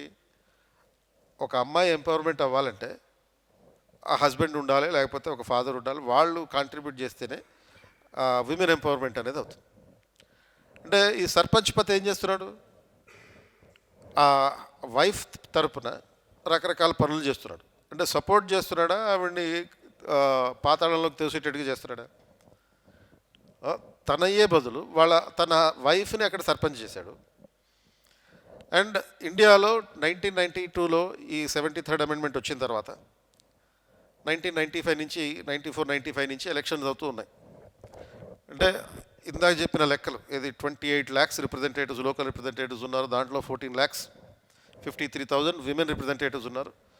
వీళ్ళలో చాలామంది almost 70% ladies first time public లైఫ్లోకి వచ్చారు. పబ్లిక్ లైఫ్లోకి రావడం అంటే they are expose to the politics for the first time. వీళ్ళకి అనుభవం లేదు. అంటే పంచాయతీకి వెళ్తే సర్పంచ్గా 80,000 మంది, ఈ 14,53,000లో ఈ సర్పంచ్ పోస్టుల్లోనూ, తర్వాత జిల్లా పరిషత్ చైర్మన్ పోస్టుల్లోనూ, మండల పరిషత్ ప్రెసిడెంట్ పోస్టుల్లోనూ ఉన్న వాళ్ళలో ఈ చైర్పర్సన్ పోస్టులు అంటాం 80,000 లేడీసే ఉన్నారు. మరి ఈ లేడీ సర్పంచ్కి ఏమీ తెలియకుండా సర్పంచ్ అయింది. మరి లేడీ సర్పంచ్ ఏమీ తెలియకుండా సర్పంచ్ అయినప్పుడు నీ చావు నువ్వు చావు అని చెప్పి ఆ హస్బెండ్ వదిలేయాలా, సపోర్ట్ చేయాలా? ఇది ఒకటి చెప్పండి నాకు. Definitely he has to support and she seeks that support. When she is not having the objection, why should you have the objection? ఆ సర్పంచ్కి లేని ప్రాబ్లము మనకెందుకు ఉండాలి అని అంటున్నాను. సర్పంచ్ పతి అనేది అదేదో ఒక దుష్ట ప్రక్రియగా లేకపోతే అదేదో చేతబడిలాగా ఈ దేశంలో ప్రమోట్ చేస్తున్నారు తప్ప అది అవసరమే. అండ్ ఆల్మోస్ట్ ఒక 20-30 years నుంచి ఈ రకంగా జరుగుతుంది. అంటే ఫర్ ద ఫస్ట్ టైం 14,53,000 లేడీస్ని ఇట్లా ఒక డెసిషన్ మేకింగ్ పొజిషన్లోకి తీసుకొచ్చి పెట్టావు. వాళ్ళకి ఏమీ తెలియదు, ట్రైనింగు లేదు. ట్రైనింగ్ ఇచ్చినదంతా పీస్ మీల్ ట్రైనింగే, దానివల్ల పెద్ద ప్రయోజనం లేదు. అప్పుడు నేనున్నాను నీకు అని చెప్పి హస్బెండ్ వస్తున్నాడు, కాబట్టి దాంట్లో తప్పు లేదు. అండ్ ఇంకో నెక్స్ట్ 20 yearsలో చూడండి, ఈ హస్బెండ్ రాడు, ఇంకా దానికి టైం పడుతుంది. అమ్మాయిలు ఇల్లు వదిలి బయటికి రావడానికి 50 ఏళ్ళు పట్టింది, 70 ఆల్మోస్ట్ 50 ఏళ్ళు పట్టింది కదా. అండ్ మరి వీళ్ళు సొంతంగా తమ అధికారాలను తాము చేపట్టాలి అంటే ఇంకొక 20-30 ఏళ్ళు పడుతుంది. And definitely day will come when every lady will be a Indira Gandhi. ఇప్పుడు ఇందిరాగాంధీ డెసిషన్ తీసుకున్నప్పుడు అక్కడ సర్పంచ్ పతులు కానీ ప్రధానమంత్రి పతులు కానీ ఎవరు లేరు. సొంతంగా డెసిషన్ చేసింది ఏదైనా సరే, అది రాంగ్ అయినా రైట్ అయినా సొంతంగా చేసింది. ఆవిడకి ఆ ఎక్స్పీరియన్స్ ఉంది, ఆ కుటుంబ నేపథ్యం ఉంది, వాళ్ళ తండ్రి ఆధ్వర్యంలోనే ట్రైన్ అయింది. బట్ మన ఇళ్లలో ఉండేటటువంటి లేడీస్, మన ఊర్లలో ఉండేటటువంటి లేడీస్కి ఎక్స్పీరియన్స్ లేదు, పాలిటిక్స్లో ఎక్స్పీరియన్స్ లేదు. కాబట్టి హస్బెండ్ సపోర్ట్ చేస్తున్నాడు. ఇప్పటికిప్పుడు సడన్గా తీసుకొచ్చి పిల్లల్ని తీసుకొచ్చేసి అక్కడ డెసిషన్ మేకింగ్ పొజిషన్లో పెట్టేసి డెసిషన్ చేయాల్సింది నువ్వంటే ఆవిడ ఎక్కడేం చేస్తుంది, ఎలా చేస్తుంది తెలియదు. కాబట్టి after she has entered in to the public life, she needs some time to get settled in the position. Hence there is nothing wrong in emerging in using the services of the husband. ఇక్కడ only పత్తులు మాత్రమే కాదు, తండ్రులు కూడా వస్తున్నారు. అంటే ఒక lady sarpanch అయితే వాళ్ళ ఫాదర్ కూడా అక్కడ వస్తున్నాడు, ఆర్ లేకపోతే వాళ్ళ బావగారు ఉంటారు, తమ్ముడు ఉండొచ్చు, అన్నయ్య ఉండొచ్చు, any male relative, they nothing wrong in that. అది సో ఆ రకంగా కూడా మనం ఆలోచించాలి. అంటే బేసికల్గా ఇప్పటికిప్పుడు దీన్ని మార్చడం అనేటటువంటిది ఇంపాసిబుల్. సో ఇంపాసిబుల్ కాబట్టి గ్రాడ్యువల్గా ముందైతే క్వాంటిటేటివ్ చేంజ్ వచ్చింది. Over a period of time there will be A qualitative change.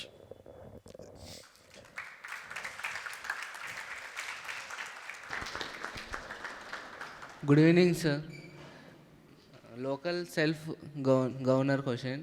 ఇప్పుడు మన శంషాబాద్లో మెట్రో రైల్వే స్టేషన్ వేస్తున్నారు కదా సార్, మెట్రో అందులో హెచ్డిఎం ఇన్వాల్వ్ అవుతుంది, హెచ్ఎండి ఇన్వాల్వ్ అవుతుంది, జిఎండి ఇన్వాల్వ్ కావడం లేదు. ఎందుకు? హెచ్ఎండిఏ ఇన్వాల్వ్ అవుతుంది సార్, జిహెచ్ఎంసి ఇన్వాల్వ్ కావడం లేదు. ఎవరి జిహెచ్ఎంసి ఎలక్టెడ్ బాడీ అయినా కూడా ఎందుకు ఇన్వాల్వ్ కావడం లేదు, రీజన్? సో ఈ మెట్రో ప్రాజెక్ట్ అనేది ఒక public transportation project. And urban local గవర్నమెంట్స్లో మనకి 2 రకాల బాడీస్ ఉంటాయి. ఒకటేమో ఈ పొలిటికల్లీ ఎలక్టెడ్ బాడీస్, అంటే ఈ మున్సిపాలిటీ, మున్సిపల్ కార్పొరేషన్, వీటికి కొన్ని అబ్లిగేటరీ ఫంక్షన్స్, ఆప్షనల్ ఫంక్షన్స్ ఇవి ఉంటాయి.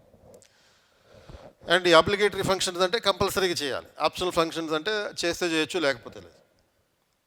అండ్ ఈ అబ్లిగేటరీ ఫంక్షన్స్లో ఈ రోడ్ సైడ్ ఇటువంటి అన్నీ ఉంటాయి, పబ్లిక్ ట్రాన్స్పోర్టేషన్ ఇటువంటివి కూడా. And these activities can be outsourced to a parastatal agency. ఈ రెండో రకం లోకల్ గవర్నమెంట్ బాడీస్ ఏంటి అర్బన్ ఏరియాస్లో అంటే పారాస్టాటల్ బాడీస్ అని అంటారు. సో ఈ పారాస్టాటల్ బాడీస్ అంటే ఏంటి, ఇప్పుడు సపోజ్ ఈ మన వాటర్ సప్లై కోసం Hyderabad metro water supply and sewerage department అని ఉంటుంది. వీళ్ళందరూ మళ్ళీ హైదరాబాద్ మున్సిపల్ కార్పొరేషన్ కింద పనిచేస్తారు. అండ్ ఈ స్పెషలైజ్డ్ బాడీస్ ఏర్పాటు చేస్తారు, కొన్ని కొన్ని ప్రత్యేకమైన పనులు చేయడానికి కొన్ని ప్రత్యేకమైనటువంటి ఏజెన్సీస్ ఉంటాయన్నమాట. అంటే మన ఇప్పుడు సపోజ్ ఇల్లు కట్టియాలి, పేదవాళ్ళకి ఇల్లు కట్టించడం కోసం మనకి కుకట్పల్లి హౌసింగ్ బోర్డ్ అని ఉంది కదా. ఆ Kukatpally housing board is a parastatal agency which is responsible for performing this particular task. అలా హైదరాబాద్ అర్బన్ డెవలప్మెంట్ అథారిటీ అనేది కూడా పెట్టారు. అంటే ఈ అర్బన్ ఏరియాని ప్రత్యేకంగా డెవలప్ చేయడానికి ఏర్పాటు చేసిన పారాస్టాటల్ బాడీ. మనకి ఓన్లీ హైదరాబాద్ అర్బన్ డెవలప్మెంటే కాదు, కుడా అనేది కూడా ఉంది ఒకటి. హుడాతో పాటు కుడా ఉంది. కుడా అంటే ఏంటి, Quli Qutb Shah urban development authority which is responsible for the development of the old city. అలాగే ఉడా అని ఉంది ఒకటి. ఉడా అంటే వరంగల్ అర్బన్ డెవలప్మెంట్ అథారిటీ. ఇప్పుడు తుడా ఉంది, ఇది అక్కడ ఆంధ్రప్రదేశ్లో తిరుపతి అర్బన్ డెవలప్మెంట్ అథారిటీ.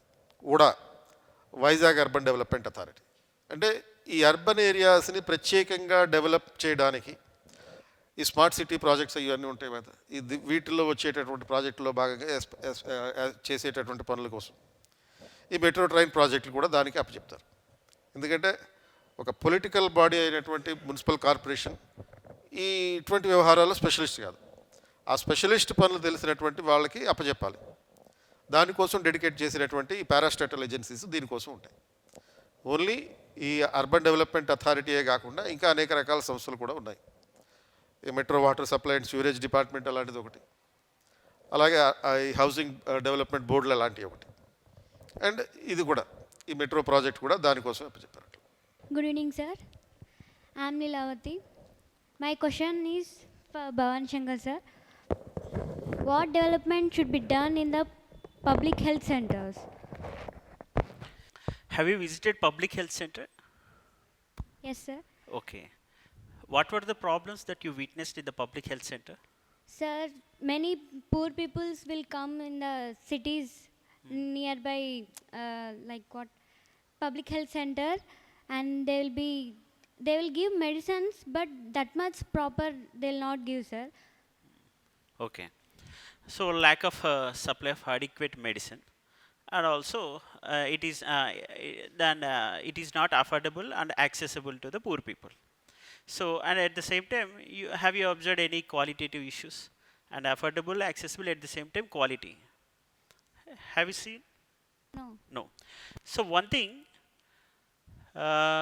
ఇప్పుడు సింపుల్గా ఇందాక సార్ చెప్పారు, ఒక వ్యాక్సినేషన్ గురించి చెప్తాం. వ్యాక్సినేషన్ సప్లై జరిగింది కదా ఇండియా మొత్తంలో. ఎంతమందికి ఇచ్చారు? ఒక 100 crore. 100 crore పీపుల్కి 2 doses ఇచ్చారు. ఇవన్నీ ఏ సెంటర్స్ నుంచి జరిగాయి? ఏ సెంటర్స్ నుంచి? పబ్లిక్ హెల్త్ సెంటర్స్ నుంచే. పబ్లిక్ హెల్త్ సెంటర్స్ నుంచే జరిగాయి ఇవన్నీ వ్యాక్సినేషన్. సో ఇప్పుడు నువ్వు చెప్పు, 100 crore పీపుల్కి 2 doses of vaccination public health centers distribute చేయగలిగాయి అంటే, is or public health center strong enough or is it weak? Strong enough. అంటే it is proven that. And second thing, medicines సరిగ్గా supply లేవన్నారో అది అబ్సల్యూట్లీ రాంగ్.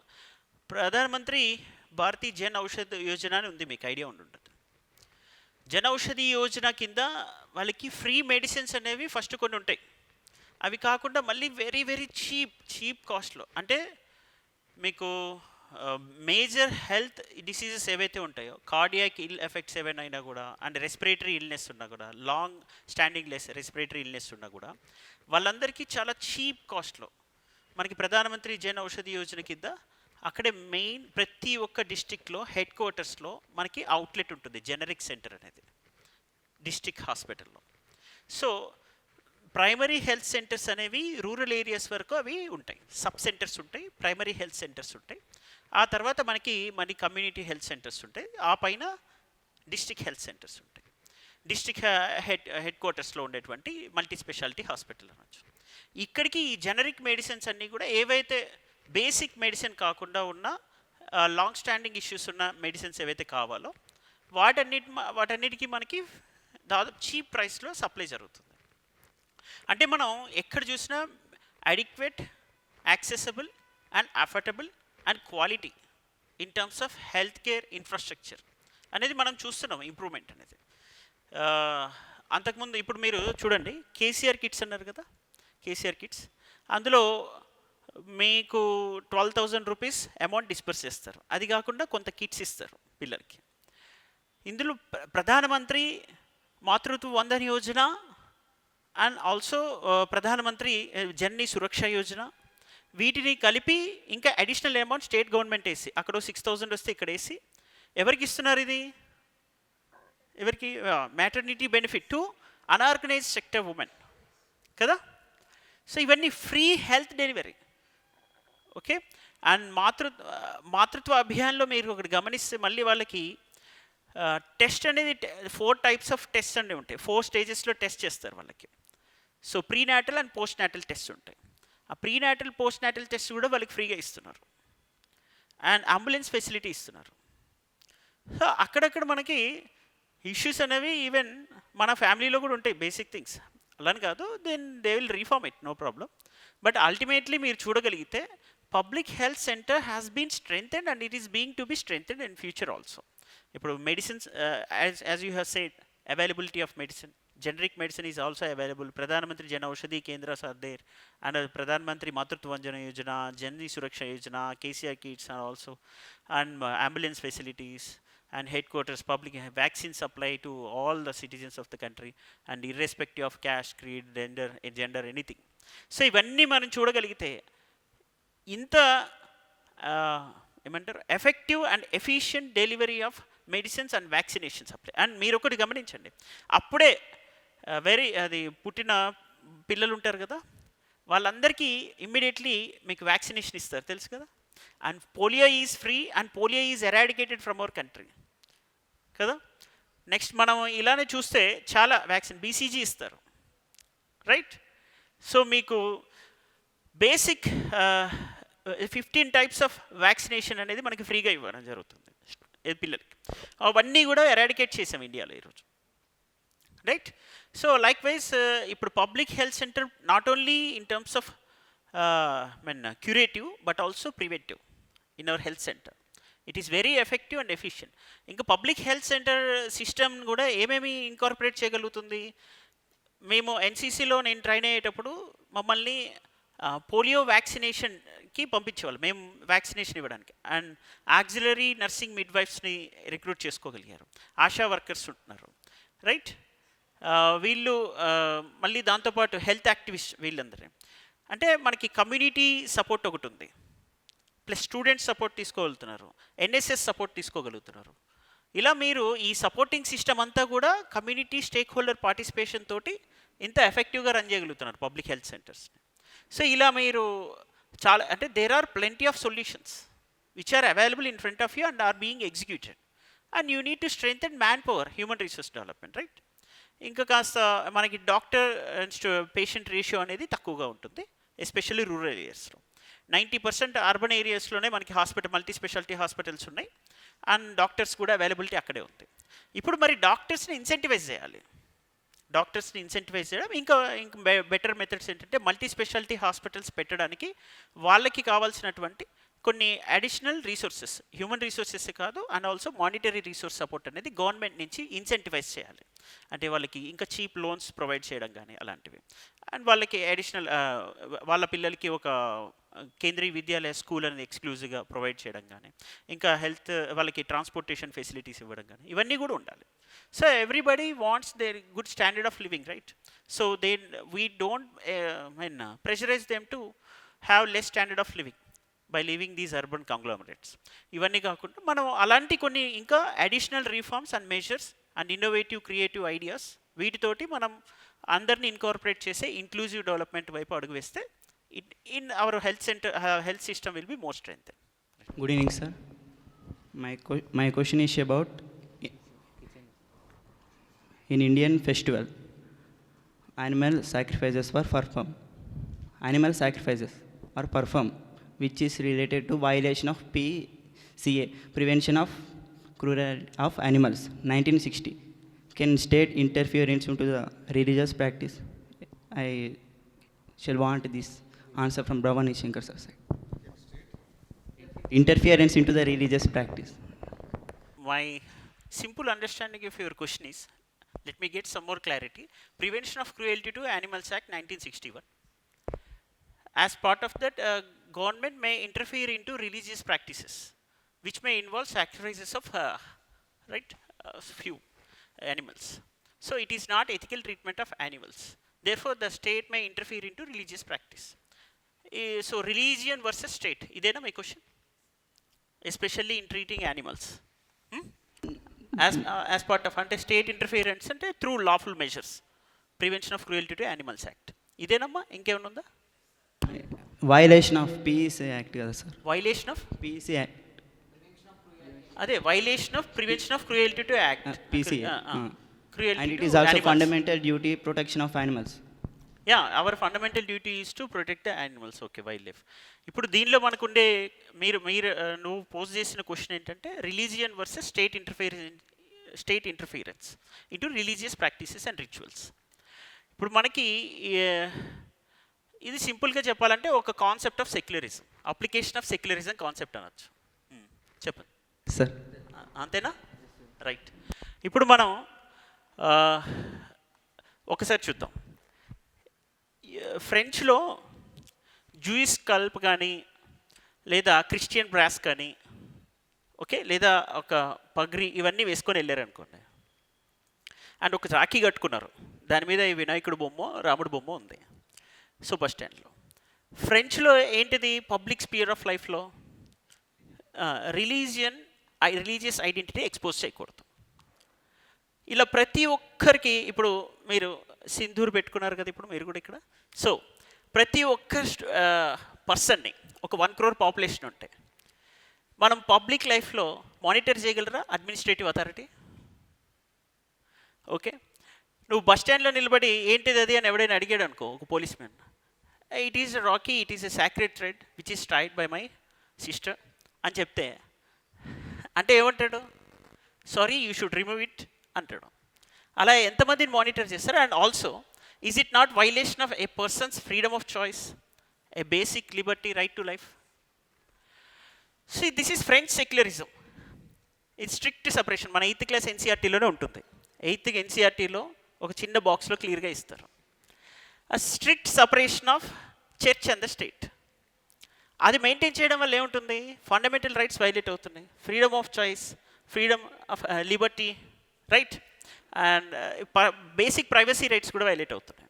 మళ్ళీ వీటిని monitor చేయడం కష్టం, అడ్మినిస్ట్రేటివ్ కంబర్సమ్, అడ్మినిస్ట్రేషన్కి చాలా కంబర్సమ్ ప్రాసెస్ ఉంటుంది. ఇవన్నీ ఓకే, అవి పక్కన పెడితే మరి ఇండియన్ సెక్యులరిజంకి వద్దాం. Indian secularism principle distance maintain చేస్తుంది. ఈ ప్రిన్సిపల్ డిస్టెన్స్ ఎలా ఉంటుంది? Until unless you violate others rights, state will not interfere. ఇప్పుడు ఒక సిక్ పగ్రీ కట్టుకున్నాడు, మోటార్ వెహికల్ యాక్ట్ నుంచి తనకు ఎగ్జెంప్షన్ ఉంది, because state will not interfere into religious affairs of an individual and they will not hurt religious sentiments. But state will interfere into religious affairs when a person practices any discriminatory tendency and treating animals unethically, unlawfully. అంటే state ఎప్పుడు interfere అవుతుంది? When rights are violated. State ఎప్పుడు interfere అవ్వదు? To protect religious sentiments. At the same time state మళ్ళీ strict separation కూడా maintain చేస్తుంది కొన్ని విషయాల్లో. ఇక్కడ ఒక పర్సన్ తనకి నచ్చిన రిలీజియన్ తను చూస్ చేసుకోవడంలో స్టేట్ ఇంటర్ఫియర్ అవుతుంది. సో ఈ రిలీజియస్ ఇంటర్ఫియరెన్స్ అనేది ఇండియాలో ప్రిన్సిపల్ డిస్టెన్స్గా ఉండడం వల్ల బెనిఫిట్ ఎవరికి ఉంది? స్టేట్కి ఇండివిజువల్కి ఉంది. సో అడ్మినిస్ట్రేషన్ వాళ్ళకి ఏం కావాలి, జస్ట్ లాస్ ప్రకారం ఉంటాయి. లాస్లో లేని వాటికి రిలీజియస్ రిస్ట్రిక్షన్స్ ఉండవు. సో లా ఏం చేస్తుంది, రిలీజియస్ ఇంటర్ఫియరెన్స్ ఎప్పుడు ఉండాలి ఎప్పుడు ఉండకూడదో చెప్తుంది క్లియర్గా.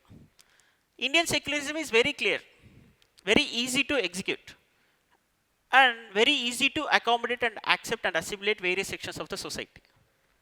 This is flexible and rights based and very comfortable administration oriented secularism అనొచ్చు, మన అప్లికేషన్ ఓరియంటెడ్ ఇది. అండ్ మోరోవర్ ఇంకా కేపీ సార్ అయితే ఎరగదీస్తారు ఈ టాపిక్ పైన.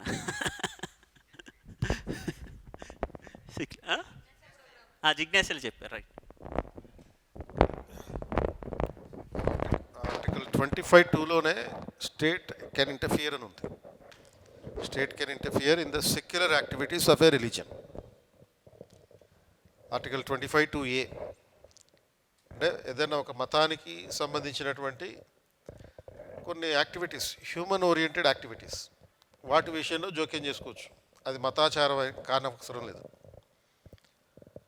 ఇప్పుడు మన బాలయ్య బాబు సినిమా ఒకటి, లాస్ట్ సినిమా ఏంటది, అఖండలో పెద్ద బాలయ్య బాబు ఏం పని చేస్తాడు ఆయన, అఘోరా. ఈ అఘోరాలని మామూలుగా ఏమంటారంటే ఆనందులు అంటారు అనమాట. ఆనంద్ మఠ్ అని చెప్పి ఒకటి ఉంటుంది వెస్ట్ బెంగాల్. ఈ ఆనంద్ మఠ్లో ఈ అఘోరాలు ఉంటారు. వీళ్ళు గతంలో 1984కి ముందు శివరాత్రి వచ్చినప్పుడు ఒక 3,000 మంది అఘోరాలు రోడ్డు మీదకి వస్తారు. అంటే ఒక్క బాలయ్య బాబుని చూడడానికే కష్టం. అటువంటిది 3,000 మంది బాలయ్య బాబులు వస్తే ఎలా ఉంటుందో చూసుకో ఒకసారి.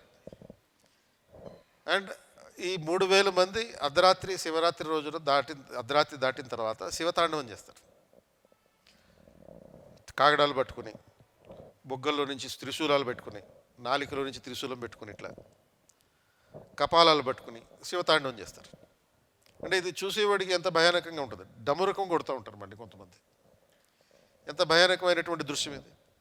కాబట్టి దీన్ని బ్యాన్ చేయాలని చెప్పి సుప్రీంకోర్టుకి వెళ్ళారు. దీన్ని ఆనంద్ మార్క్ కేసు అని అంటారు. సుప్రీంకోర్టు దీన్ని బ్యాన్ చేసింది. అంటే ఇది రిలీజియస్ ప్రాక్టీస్ అయితే దీన్ని ఎందుకు బ్యాన్ చేస్తాం? Because it is not necessarily religious in character, it is a secular activity. ఇప్పుడు మనకి హైదరాబాద్లో గణేష్ చవితికి విగ్రహాలు పెడతాం. ఈ విగ్రహాల సైజు ఎంత ఉండాలనేది కూడా గవర్నమెంట్ డిసైడ్ చేస్తుంది. 6 అడుగుల కన్నా ఎక్కువ ఉండదు. గవర్నమెంట్ ఎట్లా ఇంటర్ఫియర్ అవుతుంది? Because it is not necessarily a religious practice. So మతంతో సంబంధం లేని పని ఇది.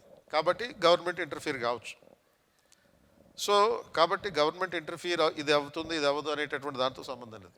When it is related to a secular activity and based on the religion. Kabatti it is a human action. When it is a human action, state can interfere. Good evening, sir. Actually my query is nowadays social media is creating severe adverse impacts in the society. If we see recently, we have seen a news report which reports gang rape of a minor girl by her classmates who were regularly watching porn videos, and they got allured to it. So why can't we block such type of websites and strictly restrict these kind of websites throughout the globe? Regulate this only. The government has proposed Telecommunication Bill 2022. And if this Telecom Bill 2022 is being regulated, all these OTTs would be under the government scan. అంటే OTTs అంటే only Netflix, తర్వాత ఈ ఆహా ఇలాంటివి మాత్రమే కాదు OTTs అంటే. Even WhatsApp కూడా OTTయే, ఫేస్బుక్ OTTయే, ట్విట్టర్ OTTయే. సో మనకి ఈ బిల్లు కనుక లా అయిపోతే, once the telecom bill 2022 is enacted into a law, and it will be possible for the government to regulate all these activities. So government can do this. And of course, it may not be so much possible, practically may not be possible when it comes to the reality, to regulate this kind of porn sites. So it depends upon how the society will treat it. కాబట్టి పూర్తిగా control చేయడం అనేది కష్టం. ఎవరికి వాళ్ళకి ఇది ఒక self decision ఉండాలి, ఇది చూడాలా చూడకూడదా అనేటటువంటిది. అండ్ ఆ సెల్ఫ్ డెసిషన్ మేకింగ్ కెపాసిటీని పిల్లల్లో పర్టికులర్గా క్రియేట్ చేయడానికి ఫస్ట్ పేరెంట్స్, ఆ తర్వాత టీచర్స్ ముందు ఉండాలి. అంటే వాళ్ళు ఒక అవగాహన క్రియేట్ చేయగలిగితే then the children will have the knowledge, and when this knowledge is given then the children can have the capacity to take the decision. So ఇటువంటి ఒక ఇంటర్నల్ చేంజ్ రావాలి. ఓన్లీ లీగల్గానే కాకుండా లీగల్ బ్యాన్ ఇంపోజ్ చేస్తాం. లీగల్గా ban ఉన్నప్పటికీ ఇప్పుడు suppose drugs ఉన్నాయి, డ్రగ్ కన్జంప్షన్ ఆగిపోయిందా? ఇన్ఫ్యాక్ట్ ఇంకా ఎక్కువైంది, డ్రగ్ కన్జంప్షన్ ఎక్కువైంది. కాబట్టి మరి మీరు ఎందుకు తినట్లేదు డ్రగ్స్ అని అంటే reason because you know the complication then the consequences of it, of the consumption of the drugs. So మీ అంతటి మీరే తెలుసు అది ఎంత డేంజరో ఇదే ఎంత డేంజర్ అనేటటువంటిది. మనకి ఇండియన్ సొసైటీలో ఉన్నటువంటి కల్చర్లో ఉన్నటువంటి ఫార్ములాస్ ఏవైతే, ఫండమెంటల్ ఫార్ములాస్ ఏవైతే ఉన్నాయో వాటిని ఫాలో అయితే చాలా యాక్చువల్గా. అంటే నువ్వు విద్యార్థి దశలో ఉంటావు, బ్రహ్మచర్యం అంటాం దీన్ని. ఈ బ్రహ్మచర్యంలో మనం కేవలం చదువుకోవాలి అనేటటువంటి ఒక డ్యూటీ పెట్టారు. ఇంకా వేరే ఆల్టర్నేటివ్ గురించి థింకింగ్ చేయకూడదు, ప్రయత్నం చేయకూడదు, ఎక్స్పెరిమెంట్స్ చేయకూడదు. అంటే ఈ ఏజ్లో పర్టికులర్గా మీ ఏజ్లో, ఇంటర్మీడియట్లో ఉన్నటువంటి మీ ఏజ్లో, దీన్ని ఏమంటారు, దాన్ని టీనేజ్ అంటారు కదా. ఈ టీనేజ్లో మీరేం చేస్తారంటే చాలామంది మీ శరీరాలతో మీరే ఎక్స్పెరిమెంట్లు చేసుకుంటారు. అంటే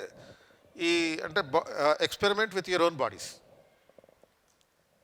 అండ్ ఎందుకనంటే మనకి మన ప్రాణం మీద మనకి ఆశ ఉండదు. మనం ప్రాణం అంటే భయం అనుకుంటాం, కానీ యూజువల్గా మనం ఎలాంటి పనులు చేస్తామంటే చాలా సాహసాలు చేస్తుంటాం. ఇప్పుడు ఫుల్ ట్రాఫిక్ ఉన్నప్పుడు పరిగెత్తుకుంటూ రోడ్డు దాటుతాం.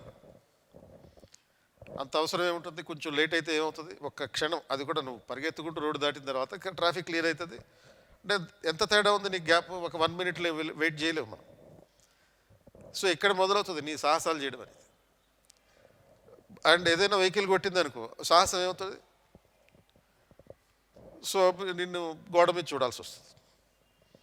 కాబట్టి మన బాడీతో మనం ఎక్స్పెరిమెంట్ చేయడం అనేటటువంటిది తగ్గించుకుంటే చాలు. అంటే ఇప్పుడు సపోజ్ చాలామంది బాయ్స్ ఒక 8 packs 6 packs ఇట్లా ప్రయత్నం చేస్తుంటారు. ఒకడైతే 20 కూడా కావాలనుకుంటుంటాడు. ఇది కూడా ఎక్స్పెరిమెంటేషన్. అంత అక్కర్లేదు. మనం ప్రతిరోజు ఫిట్గా ఉండడానికి ఎంతవరకు మనం ఎక్సర్సైజ్ చేస్తే అంత చాలు. యోగా చేయండి, ప్రతిరోజు 1 kilometer 2 kilometers వాకింగ్ చేయండి, ఆర్ కొంచెం జాగింగ్ చేయండి. అంతే తప్ప మనం ఫిట్గా ఉంటే చాలు. 6 pack అక్కర్లా. ఆ 6 packs కోసం ప్రయత్నించి దానికోసం మళ్ళీ డ్రగ్స్ కూడా తీసుకుంటారు కొంతమంది, ఇంకా స్పీడ్గా రావాలని చెప్పి. అదో రకమైనటువంటి ఎక్స్పెరిమెంట్. ఇప్పుడు గర్ల్స్ అయితే 0 size అనుకుంటారు, వీళ్ళకేమో 6 కావాలి, వాళ్ళకి 0 కావాలి. ఇవన్నీ మన బాడీలతోటి మనమే ప్రయోగాలు చేసుకోవడం. దానివల్ల మనకి ఎంతవరకు ప్రయోజనం ఉంటుంది. సో ఈ విషయాలు పేరెంట్స్ చెప్పాలి. పేరెంట్స్ మొహాట పడుతున్నారు ఈ మధ్యకాలంలో. ఎందుకు మొహాట పడుతున్నారు అంటే పిల్లలకి స్వేచ్ఛ ఇవ్వాలని చెప్పి. పిల్లలకి స్వేచ్ఛ ఇవ్వాలి, but at the same time ఒక రెగ్యులేటెడ్ స్వేచ్ఛ అనేది ఇవ్వాలి. విశృంఖలత్వం కాదు, అంటే అన్రెగ్యులేటెడ్ లిబర్టీ. సో ఎక్కడా కూడా మనకి ప్రపంచంలో ఒక మంచి సొసైటీ ఏర్పడాలంటే మనకి స్వేచ్ఛ ఉండాలి, కానీ అది నియంత్రణలో ఉండాలి. నియంత్రణ లేకుండా స్వేచ్ఛ ఉంటే అది అరాచకత్వం అవుతుంది. Liberty without the limitations will only lead to decline of the civilisation as a whole. So మొత్తం నాగరికతే పతనమైపోయేటటువంటి పరిస్థితి ఉంటుంది. కాబట్టి నీకు ప్రపంచంలో కానీ లేకపోతే దేశంలో కానీ రాజ్యాంగంలో కానీ మనకున్న హక్కులు లిమిట్స్ లేకుండా ఎక్కడైనా ఇచ్చారు. ప్రతి రైట్కి ఒక లిమిటేషన్ ఉంటుంది. And we have to follow those traditional formulas that the Indian society has taught us. So మనకి బ్రహ్మచర్యం అనే దశ ఉంది ప్రస్తుతం. మనం ఈ బ్రహ్మచర్య దశలో మనం చేయాల్సింది చదువుకోవడమే, ఇంకా వేరే ఎలాంటి ప్రయోగాలు కాదు. సోషల్ మీడియా మనం వాడుకోవాలి, అది మనం వాడుకోకూడదు. అది వాడుకోవడం జరిగితే అంటే మనం ఎన్ని చట్టాలు చేసినా కానీ అల్టిమేట్గా మనం ఎంత రిస్ట్రిక్టెడ్గా, ఎంత సెల్ఫ్ కంట్రోల్డ్గా, సెల్ఫ్ డిసిప్లిన్డ్గా ఉంటాము. మన వలన మన పేరెంట్స్కి మంచి పేరు రాకపోయినా పర్లేదు, ఏం కాదు. కానీ ఏం జరగకూడదు, చెడ్డ పేరు రాకూడదు. ఇప్పుడు రేపు నువ్వు కలెక్టర్ అవుతావు, 5 ఏళ్లలో నువ్వు కలెక్టర్ అవుతావు. కలెక్టర్ అయినప్పుడు అందరికన్నా ఎక్కువ ఆనందించేది ఎవరు? పేరెంట్స్. ఇప్పుడు మేము ఆనందిస్తాం, సెలబ్రేషన్ చేస్తాం, మీకు సన్మానం చేస్తాం, అండ్ ఒక మెమెంటో ఇస్తాం, అండ్ కుదిరితే కేటీఆర్ సార్ని కూడా పిలిపించి మీకు కల్పిస్తాం, ఆయన దగ్గరికి వెళ్ళి మీకు కల్పించడం జరుగుతుంది. అంటే ఇవన్నీ ఎందుకు చేయడం? ఇవన్నీ చేసినా కూడా మాకన్నా ఎక్కువగా ఆనందించేది ఎవరు? మీ పేరెంట్స్. కాబట్టి ఆ పేరెంట్స్కి ఆ స్థాయి మీరు ఆనందం ఇచ్చారా లేదా సెకండరీ, బట్ వాళ్ళు బాధపడకుండా ఉండాలి. బాధపడేటటువంటి పనులు ఏవి చేయాల్సినటువంటి అవసరం లేదు. ఎందుకంటే నీకు నెక్స్ట్ లెవెల్లో, సెకండ్ లెవెల్లో ఏమవుతావు నువ్వు? అది ఈ బ్రహ్మచర్య ఆశ్రమం దాటిన తర్వాత నెక్స్ట్ లెవెల్లోకి వెళ్ళినప్పుడు, ఆ లెవెల్లో ఆ ఆశ్రమంలో ఉన్నప్పుడు అప్పుడు చేయాల్సినటువంటి పనులు వేరే ఉంటాయి. అప్పుడు చూసుకోవచ్చు కావాలంటే, అక్కడ వేరేటటువంటి యాక్టివిటీస్ ఉంటాయి. అందుకే మీకు ఈ బ్రహ్మచర్యాశ్రమంలో మీరు పూజించాల్సింది ఎవరిని? సరస్వతిని. సరస్వతికి ఉండే వాహనం ఏంటి? నెమలి. మన చిన్నప్పుడు చాలామంది పుస్తకాల్లో నెమలీకలు పెట్టుకునేవాళ్ళం కదా. ఓన్లీ నెమలీకలు ఎందుకు పెట్టుకున్నాం? వేరే కోడికలు పెట్టుకోవచ్చు కదా, ఎందుకు పెట్టుకోలే? నెమలి అనేది ఈ బ్రహ్మచర్యానికి అండ్ తర్వాత సరస్వతికి సింబల్ కాబట్టి.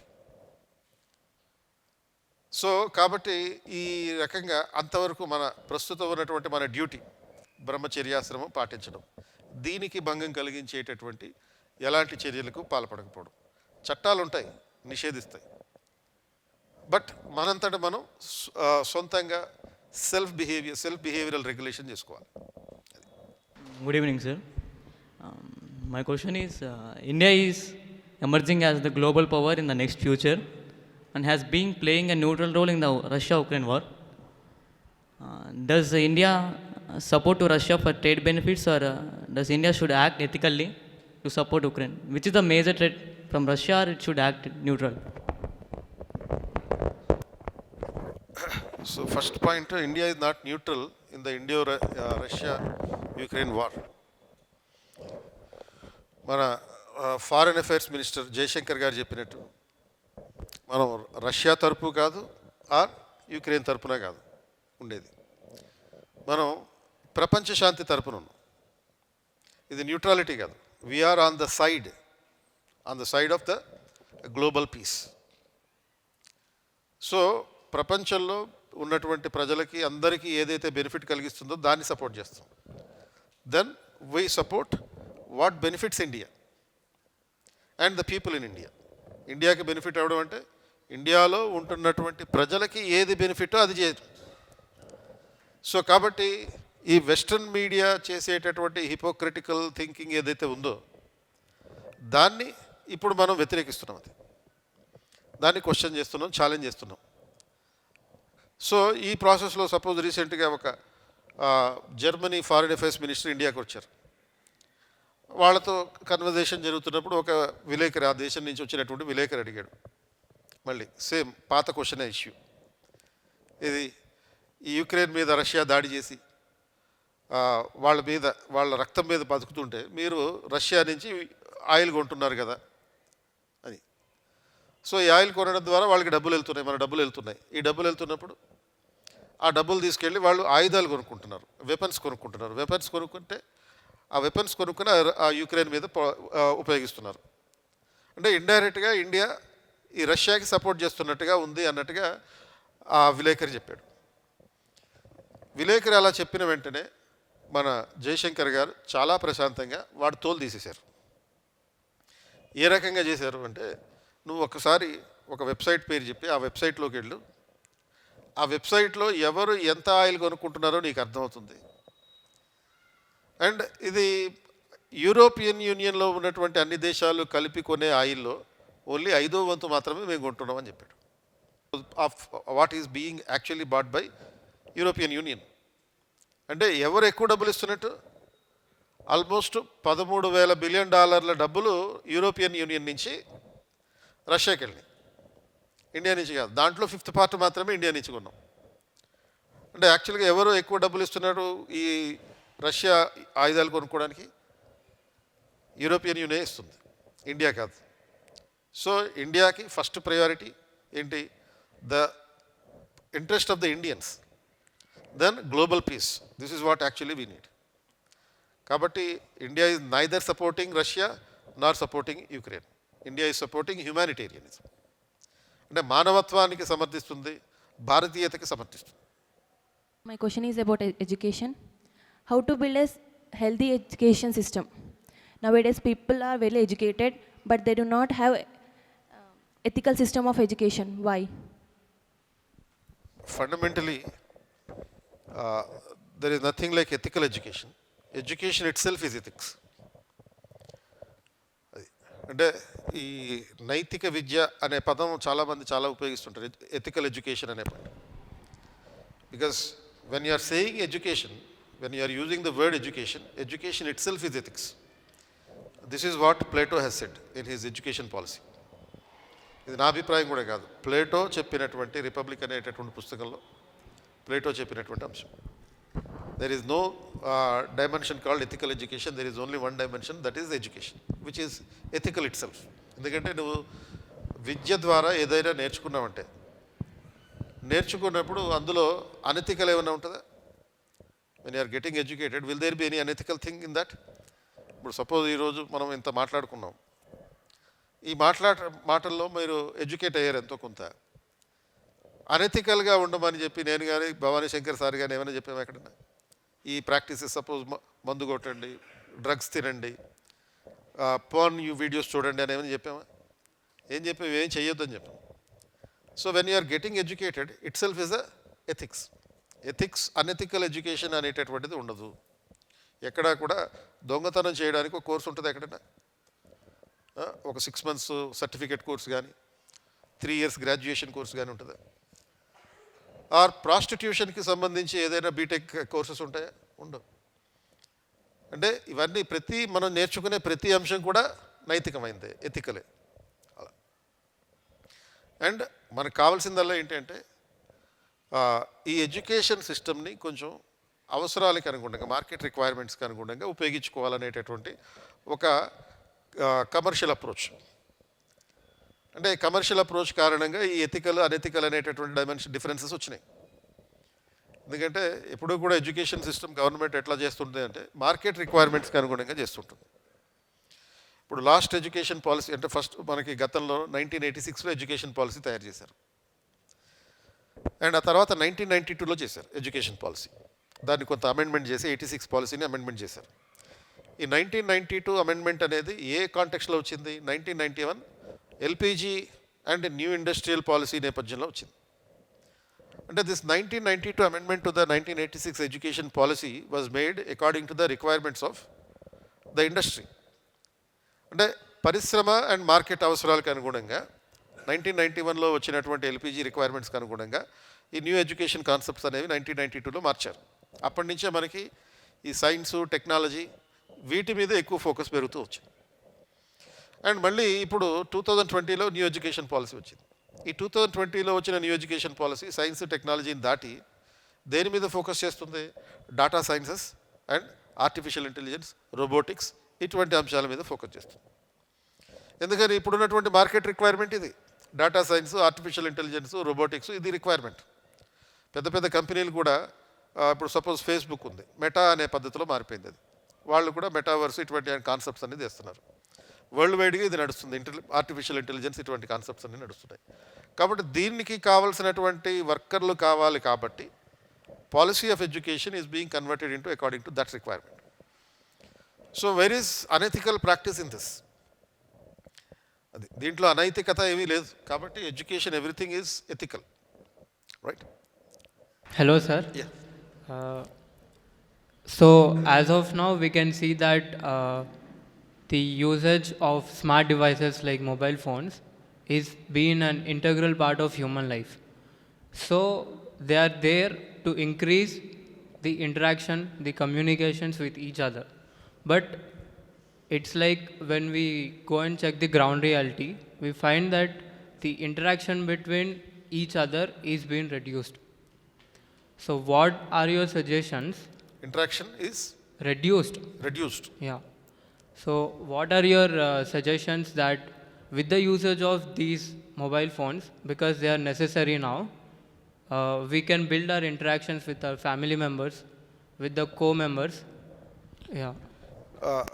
ఒక విషయం చెప్పు, మనకి మొబైల్ ఫోను ఇలాంటి డివైజెస్ ఉండడం వల్ల ఇంటరాక్షన్ తగ్గిందా పెరిగిందా? It is increased. ఇందాక ఏం చెప్పావు? రెడ్యూస్డ్ అని చెప్పావు, ఇంక్రీజ్డ్ అని చెప్పావు? It is the interaction between with our family members physically is being reduced. ఇప్పుడు మీ అక్క వాళ్ళు లేకపోతే అన్నయ్య వాళ్ళు అమెరికాలో ఉంటారు. సో వాళ్ళతోటి మొబైల్ ఫోన్ లేనప్పుడు ఊహించుకో, ఒకసారి మొబైల్ ఫోన్స్ వచ్చిన తర్వాత ఊహించుకో. ఇంటరాక్షన్ ఉందా రెగ్యులర్గా? వాళ్ళు మీ ఫ్యామిలీ మెంబర్సే కదా. సో అంటే ఇది చాలామంది చెప్పేటటువంటి ఒక అబద్ధపు ప్రచారం. అది అంటే మన ఫేస్ టు ఫేస్ ఇంటరాక్షన్ తగ్గిపోయింది. మనం మీమ్స్లో వస్తాయి కదా, వాట్సాప్ స్టేటస్లో వస్తాయి ఇటువంటివన్నీ. మొబైల్ ఫోన్ వచ్చిన తర్వాత మనుషుల మధ్య సంబంధాలు తగ్గిపోయినాయి. ఎక్కడ తగ్గినాయి? ఎక్కడైనా తగ్గిందా? అది పంపించేది కూడా మళ్ళీ దేని నుంచి? మొబైల్ ఫోన్లోనే పంపిస్తారు. మీరు మీ పేరెంట్స్తో మాట్లాడడం మానేశారా? మొబైల్ ఫోన్ ఉందని చెప్పి మాట్లాడడం మానేయలేదు కదా. అండ్ పోనీ మొబైల్ ఫోను సపోజ్ 24 గంటల పాటు ఒకరోజు ఒక ప్రయోగం చేయండి మీ ఇంటికి వెళ్ళిన తర్వాత, ఈ ప్రాజెక్ట్ లాగా. ఈసారి సోషల్ మీడియా తర్వాత ఈ టెక్నాలజీ ప్రయోగం ఒకటి చేయండి. ఒక 2 రోజుల పాటు మీ పేరెంట్స్ది మీది అందరిది కలిపి ఫోన్లన్నీ లాక్ పెట్టేసి ఎక్కడైనా పడేయండి. అండ్ మీరు ఆ 48 గంటల పాటు మాట్లాడుకుంటూనే ఉంటారా? ఇంక వేరే ఏం పని చేయరా? మనం మాట్లాడుకుంటాము, మొబైల్ ఫోన్తో మాత్రమే మాట్లాడుకోవట్లేదు అండ్ సంబంధాలు తగ్గిపోలేదు. In fact it has helped us to improve our communication. మనం 2 ఏళ్ల పాటు ఆల్మోస్ట్ లాక్డౌన్లో ఉండి, 3 నెలల పాటు ఏమో అబ్జల్యూట్ లాక్డౌన్లో ఉండి మనం ఎంతమందితో మాట్లాడేసాం? ఆన్లైన్లో గేములు కూడా ఆడుకున్నాం కదా. ఇంత కమ్యూనికేషన్ అంటే మొత్తం అంత ప్రపంచం అంతా ఇళ్లలోనే ఉండిపోయినా కానీ మన పక్కనే ఉన్నట్టుగా ఉండింది. మొబైల్ ఫోన్లు ఉన్నాయని చెప్పి మన కుటుంబ సభ్యులు మనం అందరం ఆడుకోవడం మానేసామో, పోనీ డైరెక్ట్ ఆటలు. కొంతమంది పిల్లలు అయితే వీడియోలు చూసాం కదా, ఇంట్లోనే అవి గడులు గీసుకుని బాక్సెస్ గీసుకుని కుంటాటలు కూడా ఆడేశారు, తండ్రులతో సహా తల్లిదండ్రులతో సహా. మరి ఇది మొబైల్ ఫోన్లు ఉన్నప్పుడు ఎక్కువ ఉపయోగిస్తున్న టైంలోనే కదా ఇవన్నీ జరిగినాయి. అంటే ఇది మనం కేవలం మనని డిస్కరేజ్ చేయడానికి చేసేటటువంటి పనులంతే. ఇక్కడ చెప్పేది ఏంటంటే అల్టిమేట్గా ఇందాక చెప్పినట్టుగా మొబైల్ ఫోన్ని మనం యూజ్ చేసుకోవాలి. అది మనం యూజ్ చేసుకోవడం అంటూ మొదలు పెడితే అటువంటి పరిస్థితికి వెళ్తాం. Technology is necessary and we cannot think that, we cannot assume that technology has spoiled our relationships. It may happen once, rarely, very rarely. But when you are using the technology for the benefit of ourselves, then technology will be of the most best of uses. కాబట్టి అలా చేయాలంటే రెగ్యులేటెడ్గా చేయాలి, ఎంతవరకు అవసరమో అంతవరకు చేయాలి. Improve చేసింది మన మధ్య సంబంధాలను ఇంప్రూవ్ చేసినాయి. It made the globe really a village. In fact a global family అయిపోయింది ఇప్పుడు. మన ఫ్యామిలీస్ సపోజ్ గ్లోబల్ లెవెల్లో ఎక్కడున్నా కానీ వాళ్ళు పక్కన ఉన్నట్టే మనం జూమ్ కాల్లో మాట్లాడుకుంటున్నాం కదా. సో ఇంత డెవలప్మెంట్ వచ్చినప్పుడు ఈవెన్ ఫ్యూచర్లో ఇందాక అనుకున్నట్టుగా ఈ ఆర్టిఫిషియల్ ఇంటెలిజెన్స్, మెటా సైన్సెస్ ఇటువంటివన్నీ కూడా పూర్తిగా రియలైజేషన్లోకి వస్తే మనం ఫిజికల్గా వెళ్ళకపోయినా వర్చువల్గా మనం బాడీ అక్కడ ప్రజెంట్ ఉన్నట్టుగానే ఉంటుంది. మనం ఇట్లా ఫేస్ టు ఫేస్ చూసుకుని మాట్లాడడం కాదు, వాళ్ళతో కలిసి మాట్లాడుతున్నట్టు, వాళ్ళతో కలిసి భోజనం చేస్తున్నట్టు ఉంటుంది. అలాంటి సిచ్యువేషన్కి వెళ్తాం. టెక్నాలజీ ఆ రేంజ్లో ఇంప్రూవ్ అవుతుంది. So we have to make use of the technology, but care must be taken, caution must be taken, where you have to prevent yourself from being used by the technology. అది అప్పట్లో ఒక 2-3 ఏళ్ల క్రితం blue వేల్ అనే ఒక game ఉండేది, మీకు గుర్తుందో లేదు, మీరు కూడా ఆడే ఉంటారు. సో ఆ బ్లూ వేల్ గేమ్ అనేది చాలా డేంజరస్ గేమ్. ఎందుకంటే that was using the individual, not the individual is using the game. So వీళ్ళు ఛాలెంజ్లు ఇస్తున్నారు, ప్రతి లెవెల్లోనూ ఒక ఛాలెంజ్. ఒక ఫస్ట్ లెవెల్లో ఛాలెంజ్ ఏంది, ఏలు కోసుకోవాలి, నువ్వు కోసుకోగలవా. నెక్స్ట్ లెవెల్లో ఛాలెంజ్ ఏంది, నరాలు కోసుకోవాలి. ఇంకో లెవెల్లో వైజాగ్లో ఒక అబ్బాయిని అయితే ఒక ఛాలెంజ్ పెట్టారు, ఆడికి నువ్వు సముద్రంలో ఎంతవరకు నడవగలుగుతూ చూద్దాం. అంతవరకు నడువు, చూద్దాం ఎంతవరకు నడవగలుగుతావా, అలాంటి ఛాలెంజ్ పెట్టారు. అలా చేరకూడదు. You have to use the technology, but technology should not misuse you. అలా right. Now let's also give chance to the other friends sitting here and there. We'll come back to you again. Let's also give them a chance. Anyone from the audience here or there, you can also pose your questions to the dignitaries here. Good evening, sir. In my survey, I have seen that many people. In my survey, I have seen that many people who are illiterate and unorganized people, they don't know about the constitution as much. So ఇప్పుడు మనం constitution తెలియకపోతే వాళ్ళ rights and duties అనేది తెలియవు. So వాళ్ళు వాళ్ళ rights and duties recognise చేసుకొని ఒక సిటిజన్గా వాళ్ళ డ్యూటీస్ని పర్ఫామ్ చేయాలి అంటే మీరు ఏం సజెషన్స్ ఇస్తారు? రైట్స్ అండ్ డ్యూటీస్, ఇప్పుడు ఒక సిటిజన్ తను రైట్స్ అండ్ డ్యూటీస్ని రికగ్నైజ్ చేసి యాజ్ ఎ సిటిజన్గా ఎలా డ్యూటీస్ పర్ఫామ్ చేయాలని వాళ్ళు ఎప్పుడు తెలుసుకుంటారు? Illiterate people, unorganised sector people, awareness. Illiterate people and unorganised people. Sir actually తను సర్వే చేసినప్పుడు చాలామంది ఇల్లిటరేట్ పీపుల్కి కాన్స్టిట్యూషన్ మీద అవగాహన లేదని తనకు అర్థమైందంట. సో వాళ్ళకి రైట్స్ డ్యూటీస్ తెలియకపోతే ఎలా అని అడుగు. కూర్చో. సో ఇప్పుడు సపోజ్ మీరు ఈ రైట్స్ అండ్ డ్యూటీస్ గురించి ఎప్పుడు తెలిసింది మనకి ఎప్పుడైతే ఫస్ట్ టైం మనం 6th క్లాస్లోనే ఇప్పుడు కాన్స్టిట్యూషన్ గురించి ఇంట్రడ్యూస్ చేస్తారు. మనకు ఒక కాన్స్టిట్యూషన్ ఉందని చెప్పి, బట్ అప్పుడు కూడా సరిగ్గా అర్థం కాదు మనకి ఆ కాన్స్టిట్యూషన్ అంటే ఏంటి అనేది. తర్వాత మెల్లగా 10th క్లాస్కి వచ్చాక 9th క్లాస్లోనే ఎప్పుడు మళ్ళీ అది వస్తుంది. అప్పుడు లైట్గా అర్థమయ్యి అవనట్టుగా ఉంటుంది. ఇప్పుడు ఇంటర్మీడియట్కి వచ్చారు, మీరు ఇక్కడ సివిల్స్ ప్రిపేర్ అవుతున్నారు కాబట్టి ఇంటర్మీడియట్లో మీకు రైట్స్ అండ్ డ్యూటీస్ గురించి అవగాహన ఉంటుంది. మరి అదే మీరు ఎంపీసీ బైపీసీ చదువుకుంటుంటే ఏం తెలియదు కదా. అయినా కానీ మనం ఈ హక్కుల గురించి పర్టికులర్గా కాన్స్టిట్యూషన్లో చదువుకోకపోయినా ప్రజలందరికీ హక్కుల గురించి తెలుసా తెలీదా? అంటే డైరెక్ట్గా ఈ హక్కు నాకు ఉంది అని కాకపోయినా people are enjoying the rights and they are performing their duties. అది యాక్చువల్గా రియాలిటీ. వాళ్ళు హక్కుల్ని వాళ్ళు అనుభవిస్తున్నారు, అలాగే డ్యూటీస్ కూడా చేస్తున్నారు. దీంట్లో ఏవి వేరియేషన్ లేదు. ప్రత్యేకంగా వాళ్ళకి నీ హక్కులు ఇవి ఉన్నాయి, దీని గురించి నువ్వు బైహార్ట్ చేయాలి అనేటటువంటిది కూడా అవసరం లేదు. కాకపోతే ఇంకొంచెం నెక్స్ట్ లెవెల్లో ఏం చేయాలి అంటే సివిల్ సొసైటీ కానీ బ్యూరోక్రసీ కానీ మీలాంటి ఎడ్యుకేటెడ్ యూత్ కానీ మీరు కొన్ని హక్కుల గురించి ప్రత్యేకంగా ఉండే ఒక్కొక్క వర్గానికి ఉండేటటువంటి హక్కుల గురించి అవగాహన కల్పించాలి పబ్లిక్లో. అంటే ప్రత్యేక వర్గాలు అంటే ఇప్పుడు సపోజ్ ఒక ట్రైబల్ ఏరియాస్ ఉంటాయి, ట్రైబల్ ఏరియాస్లో ఉండే పీపుల్ ఉంటారు.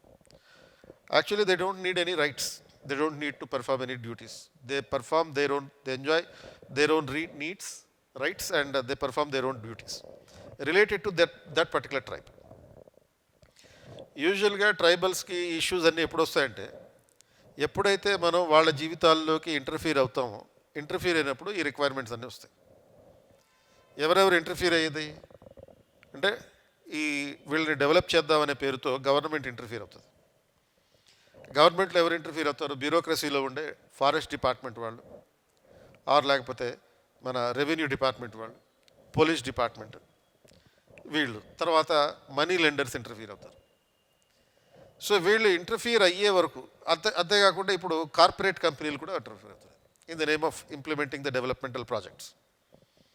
ఒక మైనింగ్కి సంబంధించినటువంటి డెవలప్మెంటల్ ప్రాజెక్ట్, లేకపోతే ఒక స్పెషల్ ఎకనామిక్ జోన్ ఎస్టాబ్లిష్ చేయడానికి ఒక ప్రాజెక్ట్ కడతారు. ఇవన్నీ అడవుల్లో జరుగుతాయి. వీళ్ళ ఇంటర్వెన్షన్ లేనంత వరకు వాళ్ళు ఇండిపెండెంట్గా హ్యాపీగా బతుకుతారు. ఎప్పుడైతే డెవలప్మెంటల్ ప్రాజెక్ట్ పేరుతో ఏదైనా ఒక ప్రాజెక్ట్ కట్టేవంటే వాళ్ళు డిస్ప్లేస్మెంట్ అవుతారు. అప్పుడు దాకా వాళ్ళకి హక్కుల గురించి తెలుసుకోవాలి, డ్యూటీస్ గురించి తెలుసుకోవాలి అనే విషయం కూడా అవసరం లేదు. As long as you do not interfere in the life of the tribal community, there is no need for them to learn about what the constitution is offering them. They are living happily because they are independent, they are autonomous in terms of their economic activities or in terms of their social activities or political activities. స్వతంత్రంగా ఉండగలుగుతున్నారు. ఎప్పుడైతే మనం అందరం కలిసి వీళ్ళ జీవితాల్లో interfere అవుతామో అప్పుడే ఈ హక్కుల గురించి అవసరాలు పెరుగుతాయి. ఇప్పుడు ఈస్ట్ ఇండియా కంపెనీ మిషనరీస్ని పంపించింది. మిషనరీస్ని పంపించి మతం గురించి చెప్పమంది. ఈ ట్రైబల్ అందరికీ. అప్పుడు అవసరమైంది ఈ హక్కుల గురించి తెలుసుకోవడం, లేకపోతే డ్యూటీస్ గురించి తెలుసుకోవడం. So when a missionary is interfering, or when a revenue department is interfering, or when the police department is interfering, the requirement of these duties and rights would be required. Otherwise, if there is no intervention of these people, there is no requirement for them to know about all these things. So even without the knowledge of the rights also, people are living happily. And ఎందుకంటే మనం దేశం మొత్తం తీసుకున్నప్పుడు, ఈరోజు human rights day కాబట్టి నా హక్కులు ఉల్లంఘనకు గురైనవి అని చెప్పి మాట్లాడేది ఎంతమంది మాట్లాడతారు? మ్యాక్సిమం 10% మాట్లాడతారు. So, but of course, there is a need for realization of these rights and giving campaign about these rights, publicity about these rights. So many people are moving to foreign countries for doing their higher education. It might be MS or MBBS. Why can't we build such institutions in India and develop them? What type of institutions? Right, okay. You're fine. So, people going abroad for pursuing the higher education. నేను observe చేసిన దాని ప్రకారం ఇండియాలో కూడా ఇలాంటి quality institutions ఉన్నాయి. And private university, foreign private universities కూడా పెడుతున్నారు. సో ఇప్పుడు లాస్ట్ ఇందాక స్టార్టింగ్లో చెప్పినట్టుగా during the last 7 years we are experiencing this change. We are in the midst of the change. కాబట్టి ఈ ఫారెన్ యూనివర్సిటీస్కి వెళ్ళడం అనేటటువంటిది మెల్లగా తగ్గుతుంది. గవర్నమెంట్ దీనికి ఫారెన్ ప్రైవేట్ యూనివర్సిటీస్ కూడా పర్మిషన్లు ఇచ్చింది కాబట్టి ఈ ఫారెన్ ప్రైవేట్ యూనివర్సిటీస్లో ఇండియాలో ఎస్టాబ్లిష్ అవుతుంది. మనం ఈ ఫారెన్ వెళ్ళి చదువుకునేటటువంటి ఎడ్యుకేషనల్ ఇన్స్టిట్యూషన్స్ ఒకసారి చూడండి. ఏ యూనివర్సిటీలో చదువుతున్నారు, ఏ కాలేజీలో చదువుతున్నారో చూడండి. ఆ పేరు వాడి తప్ప ఎవరికి తెలియదు. అది అలాంటి ఇన్స్టిట్యూషన్లో చదువుతున్నారు. ఏదో లోకల్గా ఉండే ఇన్స్టిట్యూషన్ అంటే ఆ దేశంలో లోకల్గా ఉండే ఇన్స్టిట్యూషన్. ఇప్పుడు ఒకడు ఎంబీబీఎస్ చదవడానికి చైనా వెళ్ళాడు అనుకో, ఇంతకుముందు అదొక ట్రెండ్ ఉండేది కదా, చైనా వెళ్ళి ఎంబీబీఎస్ చదువుకోవడం అని. వాడు ఎందుకు చదువుతున్నాడు ఎంబీబీఎస్ చైనాలో? వాడు చైనా డాక్టర్ అవ్వడమనా, ఇండియాలో డాక్టర్ అవ్వడమనా? చైనాలో వచ్చే వ్యాధులు వేరు, ఇండియాలో వచ్చే వ్యాధులు వేరు. ఇండియాలో ఉండేటటువంటి వ్యాధులకి డిఫరెంట్ ట్రీట్మెంట్ కావాలి. వాడు ఇండియాలో పెద్దగా పనికిరాడు. అలాగే యుక్రెయిన్లో వెళ్ళే కూడా చాలామంది చదువుకున్నారు, 20,000 మంది వరకు ఉన్నారు కదా అక్కడ. సో వాళ్ళకి కూడా అది పెద్ద యూజ్ లేదు అక్కడికి వెళ్ళి చదువుకోవడం అనేది. కానీ అది చదువుకునేది కూడా ఎందుకు చదువుతున్నాడంటే ఇండియాలో వాడికి ఎంసెట్లో సీట్ రాలేదు కాబట్టి చదువుకుంటున్నాడు, నీట్లో సీట్ రాలేదు కాబట్టి చదువుకుంటున్నాడు. అక్కడికి వెళ్ళి ఆ ఇయర్ వేస్ట్ కాకుండా ఉండడానికి ఏం చేస్తున్నారంటే ఇక్కడ వాడికి టాలెంట్ లేదు కాబట్టి అక్కడికి వెళ్ళి చదివాడు. అక్కడికి వెళ్ళి చదువుకొని వచ్చి ఇక్కడ ఏదో ఒకటి ప్రాక్టీస్ పెడతాడు. కావాల్సిందల్లా మనకేంది, డాక్టర్ శంకర్ దాదా ఎంబీబీఎస్ ఉందా లేదా అనేది చూస్తాం తప్ప వాడు ఏ యూనివర్సిటీలో చదివాడు, ఏ కాలేజీలో చదివాడు, ఇండియాలో చదివాడా, అమెరికాలో చదివాడా, ఇదేం చూడటం. కిందేమో ఫారెన్ రిటర్న్ అని ఉంటుంది. వాడు చైనాలో చదువుకుని ఉండొచ్చు. ఆ ఫారెన్ రిటర్న్ అనే డాక్టర్ దగ్గరికి వెళ్ళి నువ్వు ఏ దేశంలో చదువుకున్నావు అని అడుగుతావు మనం. సో విదేశాల్లో చదువుకున్న వాళ్ళు గొప్పవాళ్ళు ఏం కాదు, అంత క్వాలిటీ ఎడ్యుకేషన్ ఇన్స్టిట్యూషన్స్ కూడా కావాలి. ఇండియాలో చదివే చదువులే బెస్ట్ ఎడ్యుకేషన్. ఎందుకని ఇండియాలో చదివేదే బెస్ట్ ఎడ్యుకేషన్ అంటే, ఇప్పుడు మీరు ప్రపంచంలో ఏ దేశంలో చూసినా స్పెల్బీ, సపోజ్ అమెరికాలో స్పెల్బీ ఉంటుంది, స్పెల్బీ కాంపిటీషన్ పెడతారు. ఎవ్రీ ఇయర్ గెలిచేది ఎవడు? ఇండియాలో చదువుకుని వెళ్ళేవాడు పిల్లలే గెలుస్తున్నారు. అంటే మీనింగ్ ఏంటి? Quality of education is more in India then anywhere else in the world. అది ఇవి మరి ఫారెన్ ఎందుకు వెళ్తున్నారంటే ఇదే, వెళ్ళేవాళ్ళలో మ్యాక్సిమం ఎంత 1% ఉంటుందేమో వెళ్ళేవాళ్ళు, అంతే తప్ప ఫారెన్ వెళ్ళినంత మాత్రాన వాడేవి క్వాలిటీ పర్సనాలిటీ కాదు, వెళ్ళకపోయినంత మాత్రాన లో క్వాలిటీ కాదు మనం. So the education that we are getting at present, ప్రస్తుతం మన దేశంలో, అది 10 years బ్యాక్ ఆ స్టోరీ కావచ్చు. ఇండియాలో ప్రస్తుతం ఉన్నటువంటిది లాస్ట్ 7-8 yearsలో ఉన్నటువంటిది best education. And we are in the midst of this change, and 21st century is also capturing this opportunity. Good evening, sir. My name is B. Bhavesh from Vizag. I had one question. ఇప్పుడు అదే blue వేల్ ఉంది కదా sir, app, blue వేల్ app, ఆ app ban చేస్తారు కదా, అతన్ని arrest చేశారు.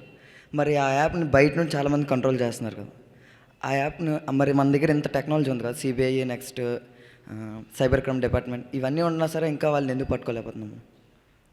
ఎవరిని పట్టుకోలేకపోయారు? బయట నుండి కంట్రోల్ చేసిన వాళ్ళు.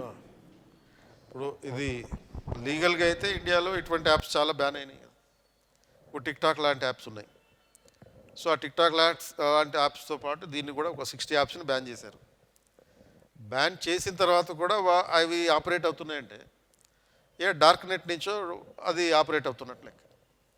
సో దొంగలు ఎంతకాలం దొంగతనం చేస్తారు? ఏ దొంగ అయినా సరే మ్యాక్సిమం 10 దొంగతనాలు 20 దొంగతనాలు చేస్తాడు. ఆ తర్వాత వాడు దొరకాలక్కర్లేదు, 21వ దొంగతనానికి దొరుకుతాడు కదా.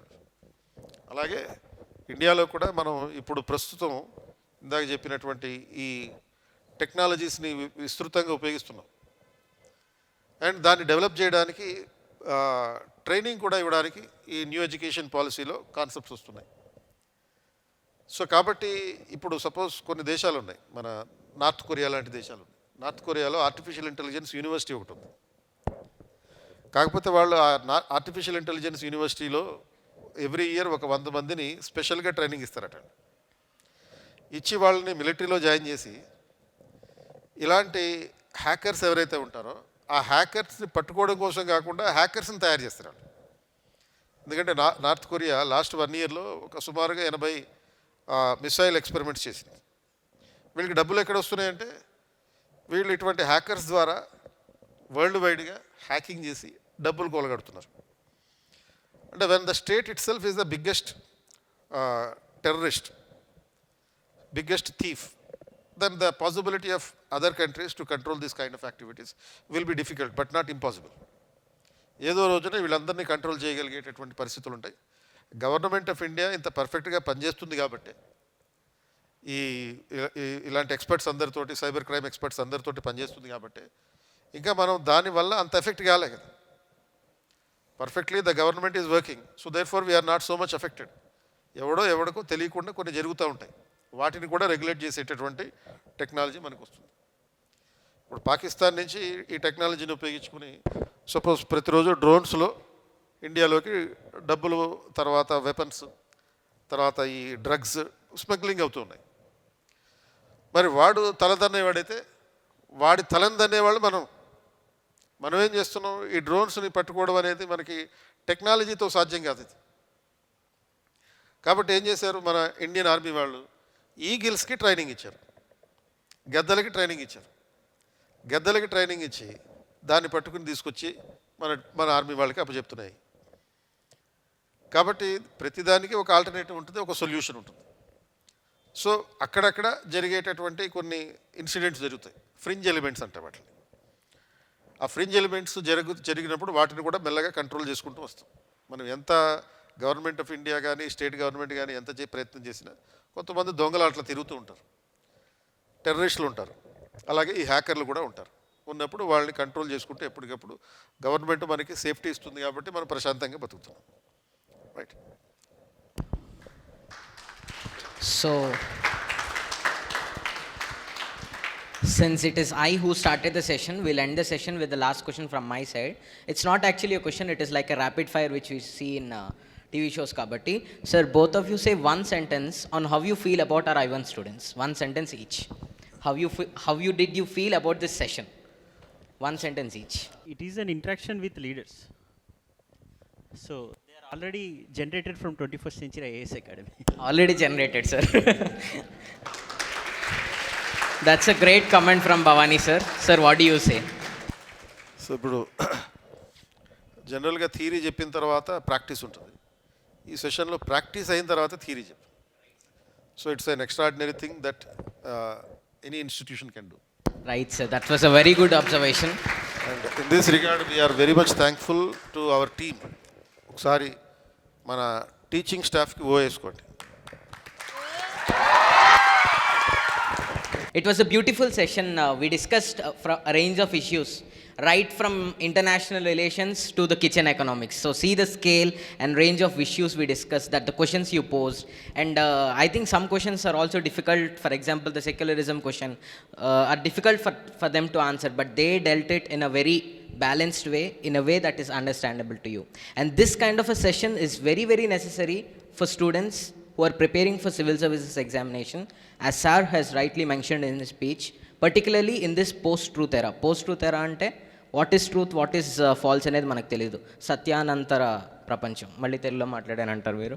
సో పోస్ట్ ట్రూత్ ఎరాలో ఇలాంటి సెషన్స్ ద్వారా we need to get there is lot of clutter of information around us, and through these sessions we can clear some of these, and also you will get a new perspective. It may be their perspective, but yes, you will be opening up to a new world of ideas.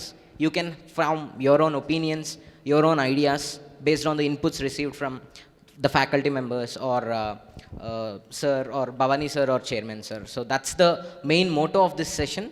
As sir has rightly pointed out, this is a theory after you have practically known what society is. And on this note, let's close the session.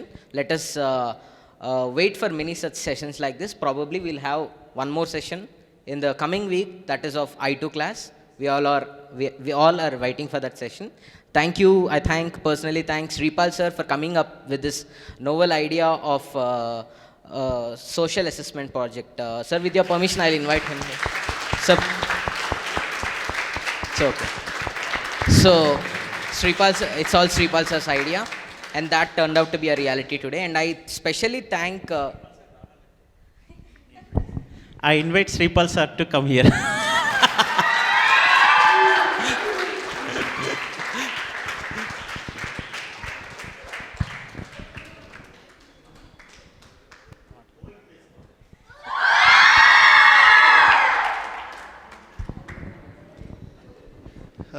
Congratulations for I1 girls and I1 boys. So, just two things చెప్తాను. One is observation, second one is analysis. That is your experience. So, ఈ project ఇచ్చింది అందుకే society ఎలా ఉందనే observation and analysis ఉంటే ఆ good ఎక్స్పీరియన్స్తో will become good bureaucrats. Okay, all the very best, good luck. Thank you, sir. So I also extend my thanks to Chairman sir and Bhavani sir for sharing their inputs and spending nearly 1.5 hour time with all the I1 kids over here, and especially you have been a great great questionnaires and also great audience, both boys and girls. A big clap and a big sound of applause for yourselves. Thanks for that.